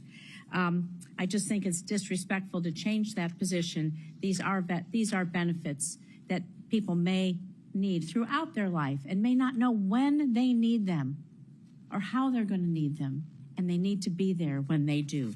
Thank you. I'm going to move on to my next question. America's role in the world. Our alliances, the threats America's facing, they're serious, they're wide-ranging, from China to Russia to Iranian-backed terrorism. So do you agree with the National Defense Strategy that the U.S. cannot compete with China, Russia, and their partners alone, and certainly cannot win a war that way? And this is a quote from the National Defense Strategy. Is your interpretation that American first foreign policy is America alone? Does that include abandoning our allies and partners such as NATO, Taiwan, Israel, and others? And if we can't win alone and we don't strengthen our strategic partnerships, I would say that position, your position, places on a strategic path to lose to our adversaries. So maybe you're okay with choosing that path for America. I want to know how you square that position with the positions you articulated in your book, where you wrote that NATO is at relic, at best a distraction, and should be scrapped and remade. Are you okay with sending us down a path where we can't win? Senator, the world has had, our friends in the world have had no better ally. Our allies and partners have had no better friend than President Donald Trump, who's reinvigorated a NATO alliance, who's stood behind Israel in every way, in ways this administration has not. He has ensured that the NATO alliance has become far more robust. He's worked with allies in the Pacific as well. Is Donald Trump going to stand behind Ukraine? Are you going to stand behind Ukraine? You say he's the strongest president. President-elect Trump said he will end the war in Ukraine before he takes office. Okay, so less than a week before he's inaugurated, to the best of your knowledge. Do you have knowledge of a plan that he's going to use to rapidly end the war with Ukraine? Do you believe it's feasible, that it does not make unacceptable concessions to Vladimir Putin, who is a brutal dictator?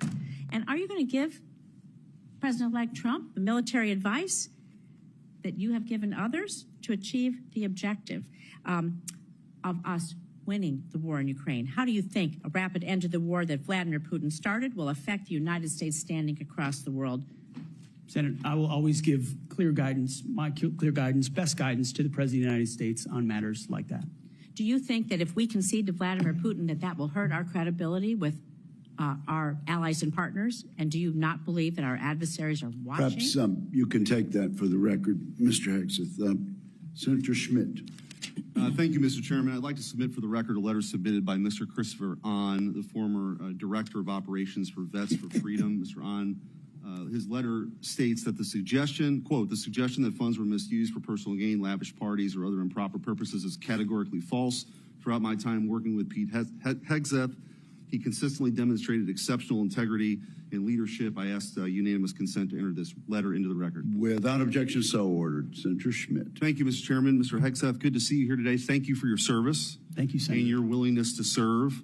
I also want to thank you for your clarity in articulating the vision you have for the Department of Defense in restoring an ethos, a warrior ethos, which is in stark contrast to the ethos we've seen the last 4 years, which is of weakness and wokeness. And I want to drill down on a few things specifically and exactly how we've gotten to where we've gotten with recruiting and morale. DEI. There's been a little bit of discussion about this, but for those watching at home, DEI is not about giving everybody opportunity. It is rooted in cultural Marxism. The idea that you pit the room, any room, with oppressor versus oppressed. It's race essentialism, and it is poison. It has no business whatsoever in our military. I think the American people have spoken loudly and clearly about this. They're tired of this. They're tired of woke ideology. And to my Democrat colleagues on the other side, if you haven't picked up on that, you missed the plot. Because that's what November 5th partially was about. And so let's talk specifically about some of these DEI programs that have been funded. In our academy, specifically the Air Force Academy, it was advised as disfavored language to refer to your mom and dad as mom and dad. Okay? Dear mom and dad, I'm writing home. Don't say that. That's insane. We're all just people. You can't say that either. And in an effort to police this, in a 1984 Orwellian novel, there was actually an eyes and ears program to rat on your fellow students who might say mom and dad. Or just say, in a tough situation, you know what? We're all just people. Can't say that. This wasn't limited, by the way, to our academies.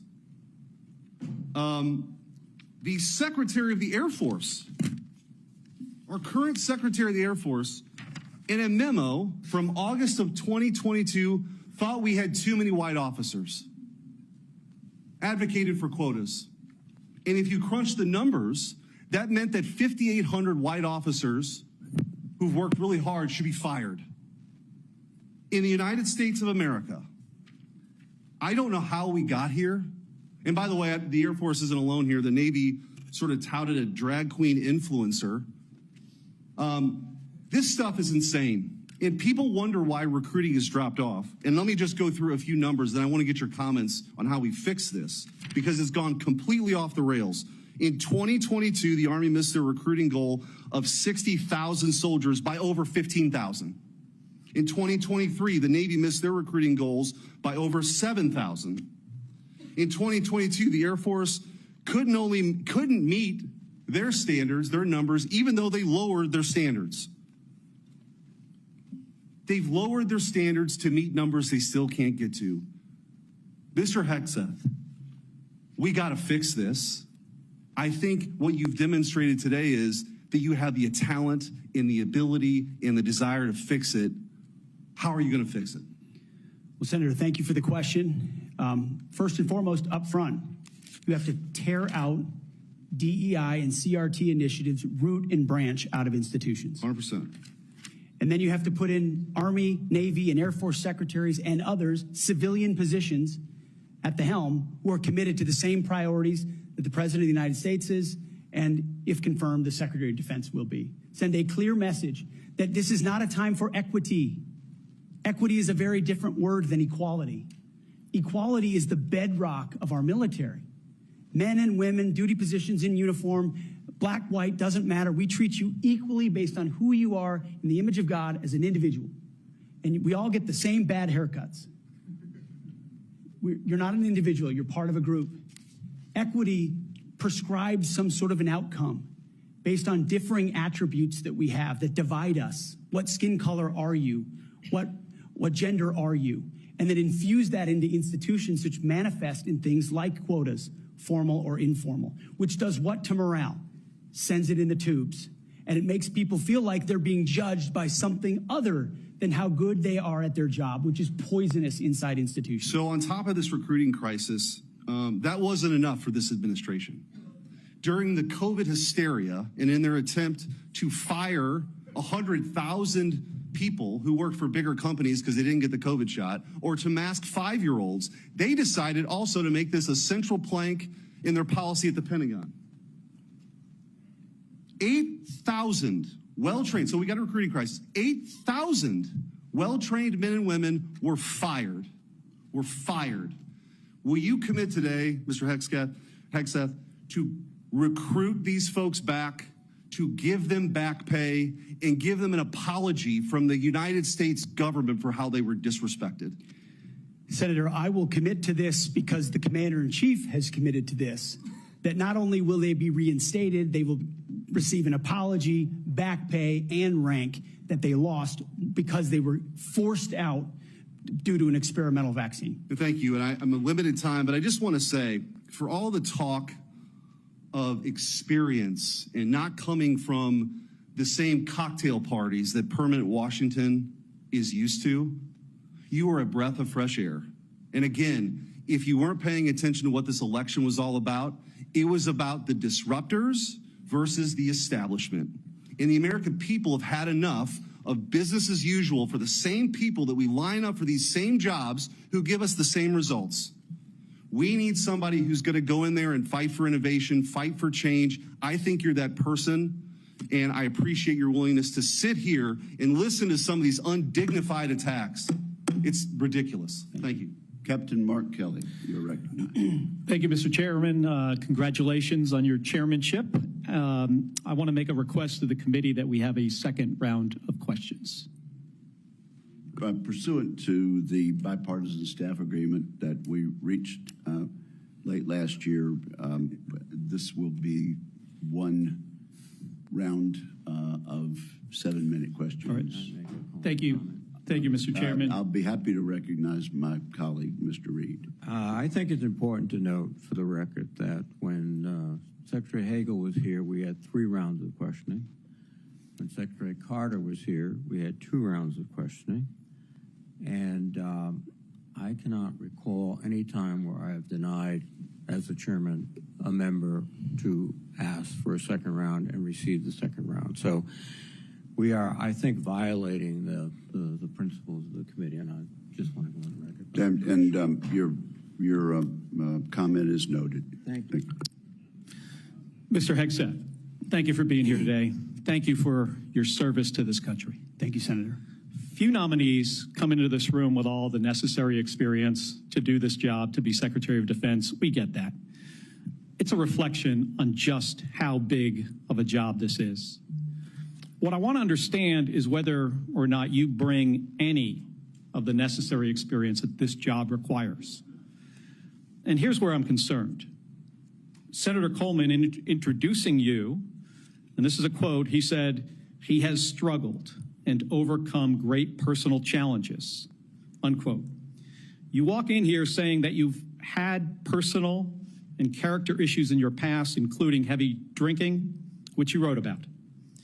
And you said, and this is a quote from you, that you said, "I sit before you as an open book." Yet you haven't actually said what personal challenges it is that you've overcome when you've been asked about them. So I'm going to give you an opportunity here to be as forthright as you say you want to be. So while leading Concerned Veterans of America, there were very specific cases cited by individuals about your conduct. I'm going to go through a few of them, and I just want you to tell me if these are true or false. Very simple. On Memorial Day 2014, at a CVA event in Virginia, you needed to be carried out of the event for being intoxicated. Senator, anonymous True. smears. Just true or false? Very simple. Summer of 2014 in Cleveland, drunk in public with the CVA team. Anonymous smears. I'm just asking for true or false questions. True or false answers. An event in North Carolina, drunk in front of 3 young female staff members after you had instituted a no alcohol policy and then reversed it. True or false? Anonymous smears. December of 2014 at the CVA Christmas party at the Grand Hyatt at Washington, D.C., you were noticeably intoxicated and had to be carried up to your room. Is that true or false? Anonymous smears. Another time, a CVA staffer stated that you passed out in the back of a party bus. Is that true or false? Anonymous smears. In 2014, while in Louisiana on official business for CVA, did you take your staff, including young female staff members, to a strip club? Absolutely not. Anonymous smears. So, is it accurate that the organization reached a financial settlement with a female staffer who claimed to be at a strip club with you, and there was a colleague who attempted to sexually assault her? Was there a financial settlement? Senator, I was not involved in that. I don't know the nature of how that played out. But you understand there was a financial settlement for a young female staffer who accused another member of the organization, not you, of sexual assault in a strip club. We have multiple statements on the record referring to that. But you claim you were not there when that occurred. Absolutely not. Now, the behavior I cited, if true, do you think that this behavior of intoxication, going into these type of establishments, women on your staff being so uncomfortable that they have to file these sort of harassment claims, do you think this is appropriate behavior for a leader? Senator, the overwhelming majority of anyone who's worked for me, including the on-the-record statements that have been submitted to this with their name on it on the record, men and women who worked with me every day, are the overwhelming preponderance of evidence that testify to my leadership and professionalism in leading Vets for Freedom and Concerned Veterans for America. Okay. My leadership has been completely impugned on these veterans organizations that did fantastic work. Mr. Hegseth, I'm not even going to go into the accusations. And we managed our financial books with integrity across the board. How many people, everybody who runs a campaign. I have limited time. I'm not going to get into the accusations that come from Fox News. I know you have some of your Fox News colleagues here. There were multiple instances of accusations against you about drinking on the job. All anonymous, all false, all refuted by my colleagues who I worked with for 10 years at 6 a.m. to 9 p.m. and everything. The challenge here for me, Mr. Hegseth, only seen me be professional is when there is discussion about personal challenges and you admittedly had issues with heavy drinking. It's hard to kind of square this. To square the circle here, it's kind of a difficult thing to do. Let me ask you, if I have about 90 seconds left here, if you had to answer these questions about sexual assault against you and your drinking and your personal conduct, would it have been different if you were under oath? Senator, all I'm pointing out is the false claims against me. Okay, I take it you do not want to answer that question. I walked into this hearing this morning concerned that you haven't demonstrated adequate leadership in your civilian roles. And this is a dangerous world we're living in here. And America cannot afford a Secretary of Defense who is unprepared for that mission. I'm going to leave with concerns about your transparency. You say you've had personal issues in your past, yet when asked about those very issues, you blame an anonymous smear campaign, even when many of these claims are not anonymous? Which is it? Have you overcome personal issues, or are you the target of a smear campaign? It can't be both. It's clear to me that you're not being honest with us or the American people, because you know the truth would disqualify you from getting the job. And just as concerning as each of these specific disqualifying accusations are, what concerns me just as much is the idea of having a Secretary of Defense who is not transparent. Thank you, Mr. Chairman. I yield back my 2 seconds. Thank you, Senator Kelly. I would, at this point, ask unanimous consent to introduce into the record letters by Tina Kingston, Louisiana State Director of Concerned Veterans for America, and Holly Talley, Louisiana Local Director of Concerned Veterans for America, attesting to the appropriateness of Mr. Hegseth's conduct with regard to female staffers. Without objection, that is added to the record. And Senator Banks, you are now recognized. Thank you, Mr. Chairman. Welcome, Mr. Hegseth. You have conducted yourself very well today. In fact, so well that I believe it's incumbent upon this committee to confirm you ASAP to get you on the job to clean up the mess that we have at the Pentagon ongoing at this moment because of the leadership there over the last 4 years that's failed us. In President Biden's first year in office, the Department of Defense spent over 5 million man-hours on quote-unquote counter-extremism and diversity training, what you and I might call woke training or DEI. The administration has refused to provide us any more recent data than that first year, but we know that it's exponentially more man-hours wasted on DEI over the last 4 years. And I wonder, what do you make of that? What could those 5 million man-hours in that first year of Secretary Austin and President Biden's administration, what could those 5 million man-hours have been used for? Senator, that's a lot of service members sitting in a lot of briefs, hearing about a lot of threats or political perspectives that might be dangerous, that do not comport to threats that actually exist inside the force, or ideas that introduce critical race theory or DEI or climate change initiatives that they and their commands have to conform to. And every time one of those happens, it gets pushed down the chain of command. That also includes new layers of leadership that have been created under this administration, committed to enforcing those types of DEI and CRT initiatives. So we hear 5 million man-hours, and that sounds like a lot. The more troubling aspect is how many training hours that takes away from a company commander or battalion commander or a wing commander who's out there trying to maintain their force, which is already constrained because of what the Biden administration has done to the defense budget and defense capabilities.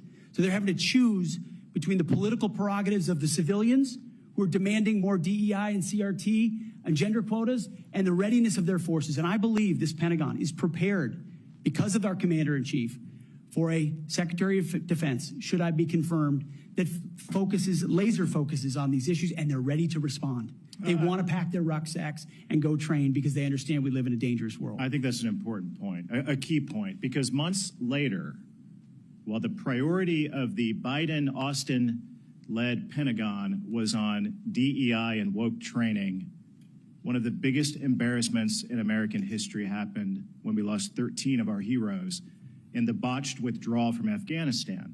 Secretary Austin testified before the House Armed Services Committee a couple of years ago, and responding to a question from me said he had, quote, no regrets about what happened in Afghanistan. I wonder, what do you make of that? Senator, it's shameful. They still tout it as the most successful airlift in American history, when what the rest of us all saw was true laid before our eyes. Utter failure, a destruction of a military legacy there, abandonment of our allies, death of American troops, detriment to our reputation, and then no answers and no accountability on the other side. And then what was unleashed because of what happened in Afghanistan? The October 7th attacks, an invasion into Ukraine, The world recognized weakness for what it was. And who bore the brunt for it? The troops on the front lines at Abbey Gate doing an impossible job, whose external security was the Taliban, because there was no actual plan for this under the Biden administration. And yet, not a single person, the only person held accountable in those moments was a Marine Corps lieutenant colonel who had the courage to stand up and say someone should be held accountable for that. His name is Stu Scheller. No one else involved has ever taken accountability for it.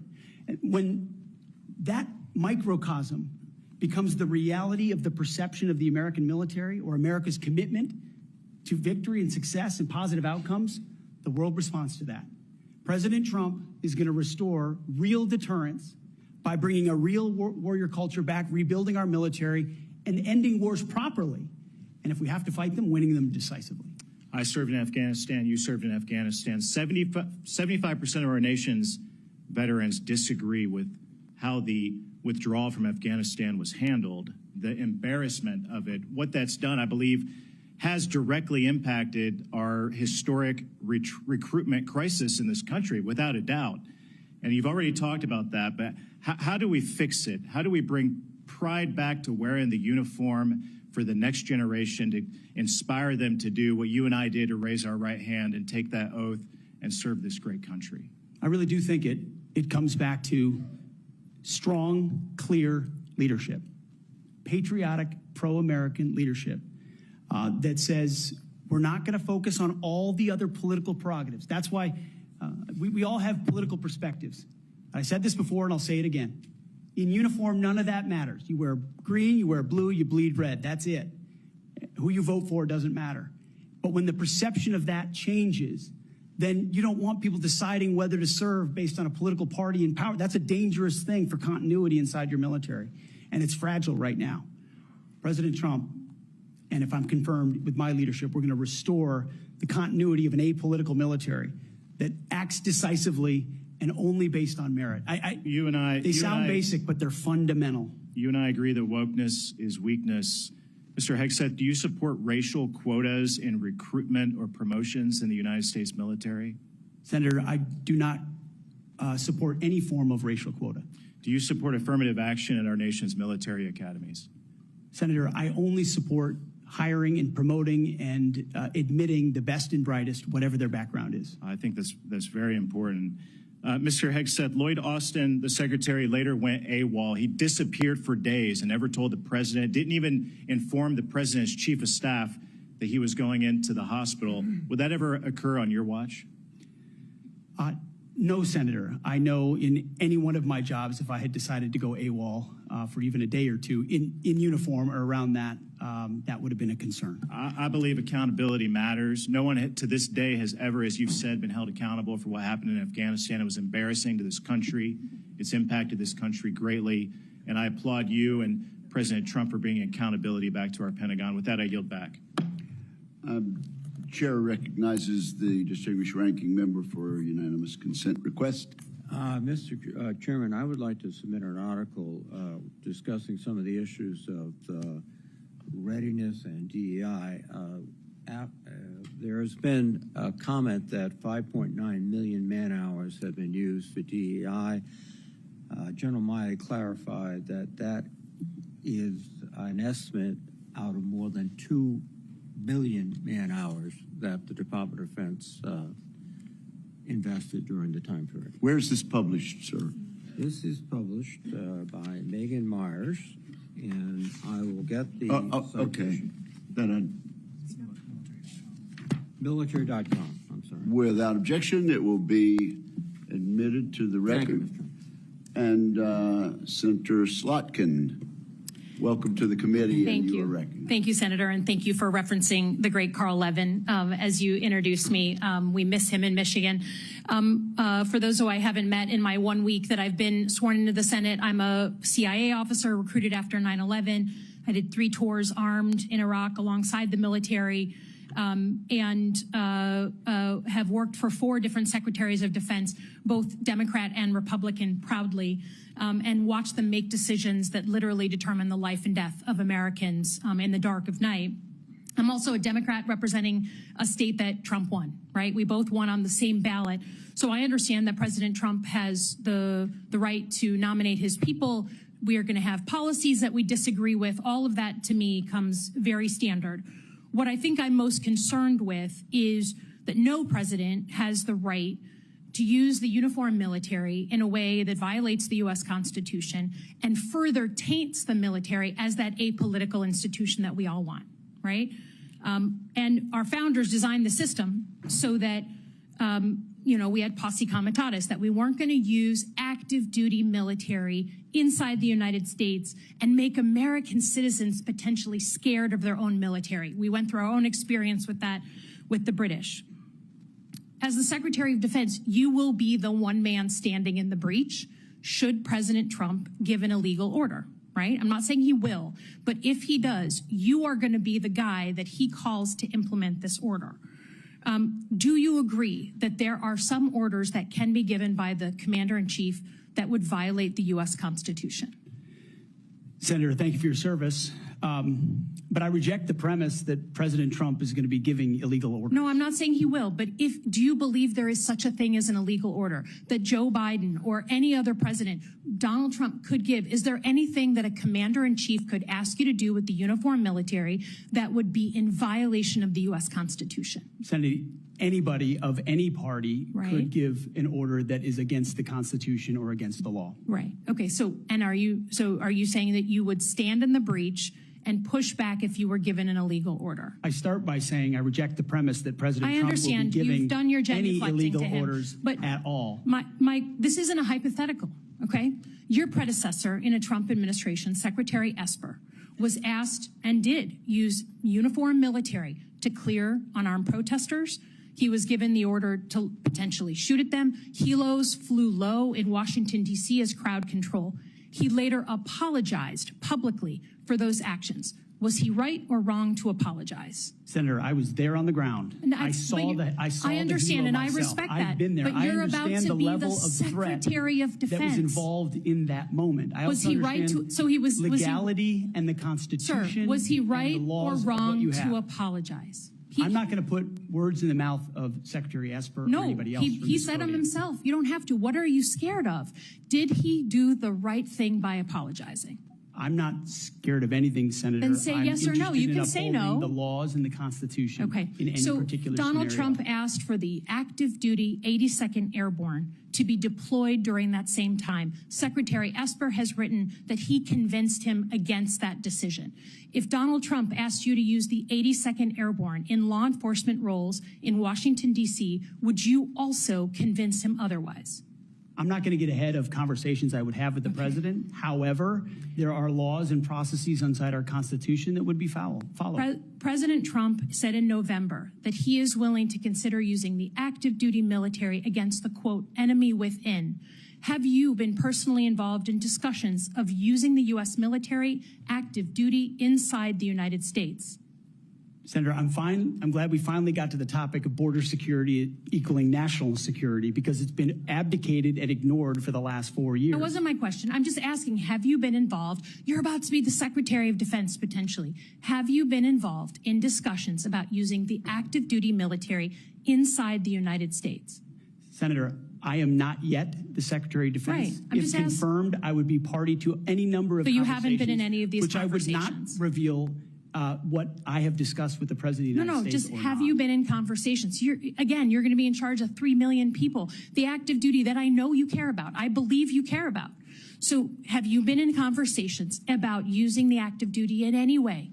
Whether it's setting up in detention camps, policing dangerous cities, have you been involved in any of those conversations? Certainly, I have been involved in conversations relating to doing things this administration has not, which is secure the southern border and not allow floods of illegals to enter our country through an invasion that threatens the American people. And there are ways in which the military is already playing a role in that, to include 5,000 National Guardsmen from Indiana and Texas. We're at the border right now allowing for border security. Will you so there is ask plenty the of active precedent duty for military to staff detention our southern centers? border. Our U.S. military is not trained in law enforcement roles. I think you know that, right? We've seen how that mission is difficult for them in places like Iraq and Afghanistan because that's not the training a uniformed military comes with. Do you support the use of active duty military in supporting detention camps? Senator, everything we will do would be lawful and under the Constitution, Okay, but I'm I gonna take that as a recognize yes. that this administration has abdicated its responsibility. President Trump is going to Okay, restore in the order at the spirit border, of preserving prevent our the enemies from institution, invading, and yes, he has said Sir, mass I get your deportations will filibustering. be I get it. I get a part it. of what In happens. the spirit of preserving the institution that I think we both care about, legitimately, the Uniform Code of Military Justice. I've heard a couple of different things. One, you said you will not change the Uniform Code of Military Justice, which is what governs justice system in the military. Yes or no? You said that earlier. Those are I'm just laws, confirming. Senator, set by Congress. Okay, so you will not go to change it. You will not attempt to change it. You also said that JAG officers are potentially people who put their own interests in their own medals and promotions ahead of the troops. Senator Lindsey Graham was a JAG officer for most of his life. Is that what you believe about those who implement our justice system in the U.S. military? Senator, I was speaking about particular JAG officers I've had to deal with in my military Are you going to experience, get not involved? about a member of the United States Senate. Are you, as Secretary of Defense, going to get involved in the implementation of the U.S. Military Code of Justice? Senator, ultimately, it will be a big part of my job to evaluate decisions vis-a-vis Okay, so the I'll take Uniform that. Code of I'll Military take that as Justice. yes. Have you seen fairly. Is CQ Brown on your list in the Warrior boards to be removed from his position? Senator, every single senior officer will be reviewed based on meritocracy, standards, lethality, and commitment to lawful orders they will be given.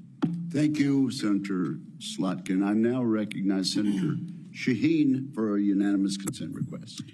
Thank you, Mr. Chairman. I have a request from a former general who served 35 years, Dennis Leitch, who most recently was commander of the 94th Regional Readiness Command at Fort Devens, Mass., who has asked that his letter opposing Mr. Hegseth's nomination be entered into the record.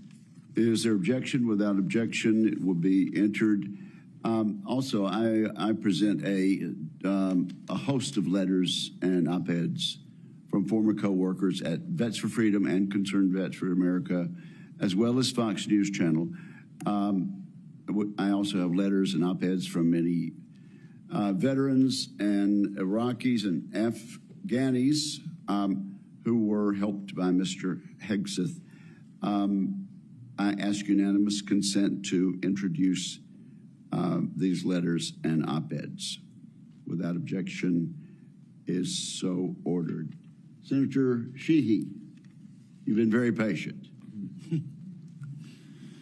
Thank you, Mr. Chairman. Entering a support letter in for Mr. Hegseth, submitted by nearly 90 former soldiers who served with Pete in combat.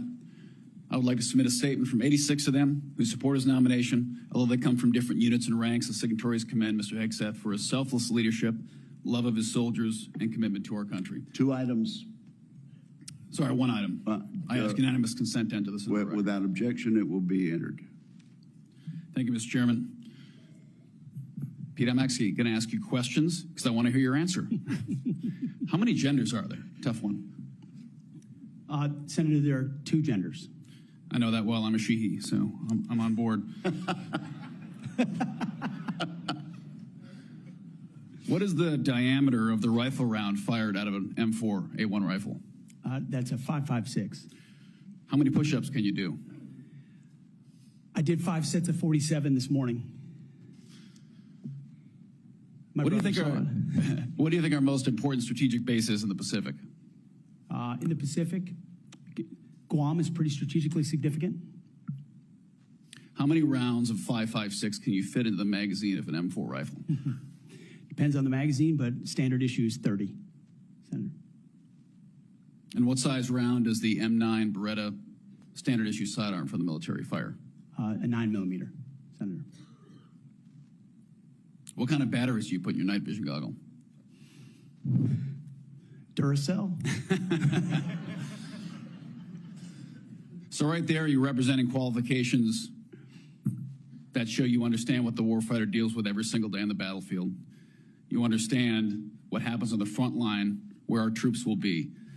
And what happens, unfortunately, in this country is decisions made in rooms like this, bad decisions, end up in dead 17, 18, 19-year-old Americans. And those Americans rarely come from families that sit in rooms like this. They come from lower middle-income families who sometimes the militaries are on the way out. And they join because maybe they want to go to college. Maybe they have no other choice. Maybe they love this country. But for whatever reason, they joined and they sat on the dotted line. And when people like us screw up, they don't come home. And that's the one thing that I care about. As you remember when I shut the door, when you came with your entourage, Senator Coleman, I've known for a long time, and you and I sat together and asked you one question. You remember what that question was? Are you going to have the backs of the warfighters? Exactly. What is going to be your number one priority? And I don't care, frankly, what all these letters and articles say. I've been a part of a smear campaign too. I get it. I care that you're going to have one thing in mind when you sit in that chair in that 5-sided building. And you told me what that was. So with that, you have my support. I'm sorry you have to go through a process like this, but it is one of the most important jobs in the world. We got to make sure you're ready for it. I thank you for your answers. I got one final question that's very important to me. This is more of a technical question, but I think it's to fix the Army in this country is a 1 or 2 year problem. We can make bullets, we can make rifles. Fix the Air Force might be a 5-year problem. To fix our Navy is a decades-long pursuit. How are you going to fix our national? You don't have all the power. We're not China. Unfortunately, you can't snap your fingers. But how are you going to lead an initiative with the DoD to reinvigorate our national shipbuilding industry so we are able to compete with China? Because freedom of navigation is critical to our economy and the global economy. It's going to be a very important task for you to complete. It's a critical question, Senator, and that's why I'm grateful that President Trump has said definitively to me and publicly that shipbuilding will be one of his absolute top priorities of this administration. So a lot of it does go into pulling things up into the OSD's office, Secretary of Defense's office, to shine a spotlight on it, to make sure the bureaucracy doesn't strangle important initiatives that need to happen. We need to reinvigorate our defense industrial base in this country to include our shipbuilding capacity. Some of it is on the east, some of it's on the west, some of it's on the Great Lakes. The workforce problems that our shipyards are facing are significant, and there's been a big investment from this committee, I know, in a lot of those places because of the shortfalls, manpower issues, everything else. We also see adversaries that have been able to innovate themselves in ways that their shipbuilding capacity is, I won't reveal it at this hearing, multitudes and multitudes beyond our capabilities. So it needs to be a rapid investment, a rapid fielding, and then we need to incentivize outside entities to fill the gap.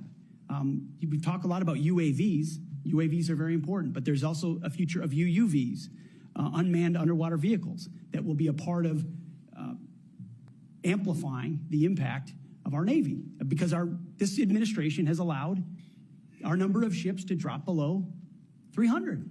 It sets a projection of 340 or 350, but doesn't create the capacity to actually address it. And so if we're going to defend our interests, our allies, and put America first, we're going to have to be able to project power. That it means shipbuilding. It means historic investments in our defense industrial base there. And then also driving innovation and cost savings in ways that only business leaders inside the Pentagon can do. When I'd add, I don't think any board in the world would have hired Steve Jobs or Elon Musk or Mark Zuckerberg when they founded their companies either. So this country was founded by young people who had a great vision. Thank you for being willing to serve your country again. And thanks for coming here today. I yield back, Chairman.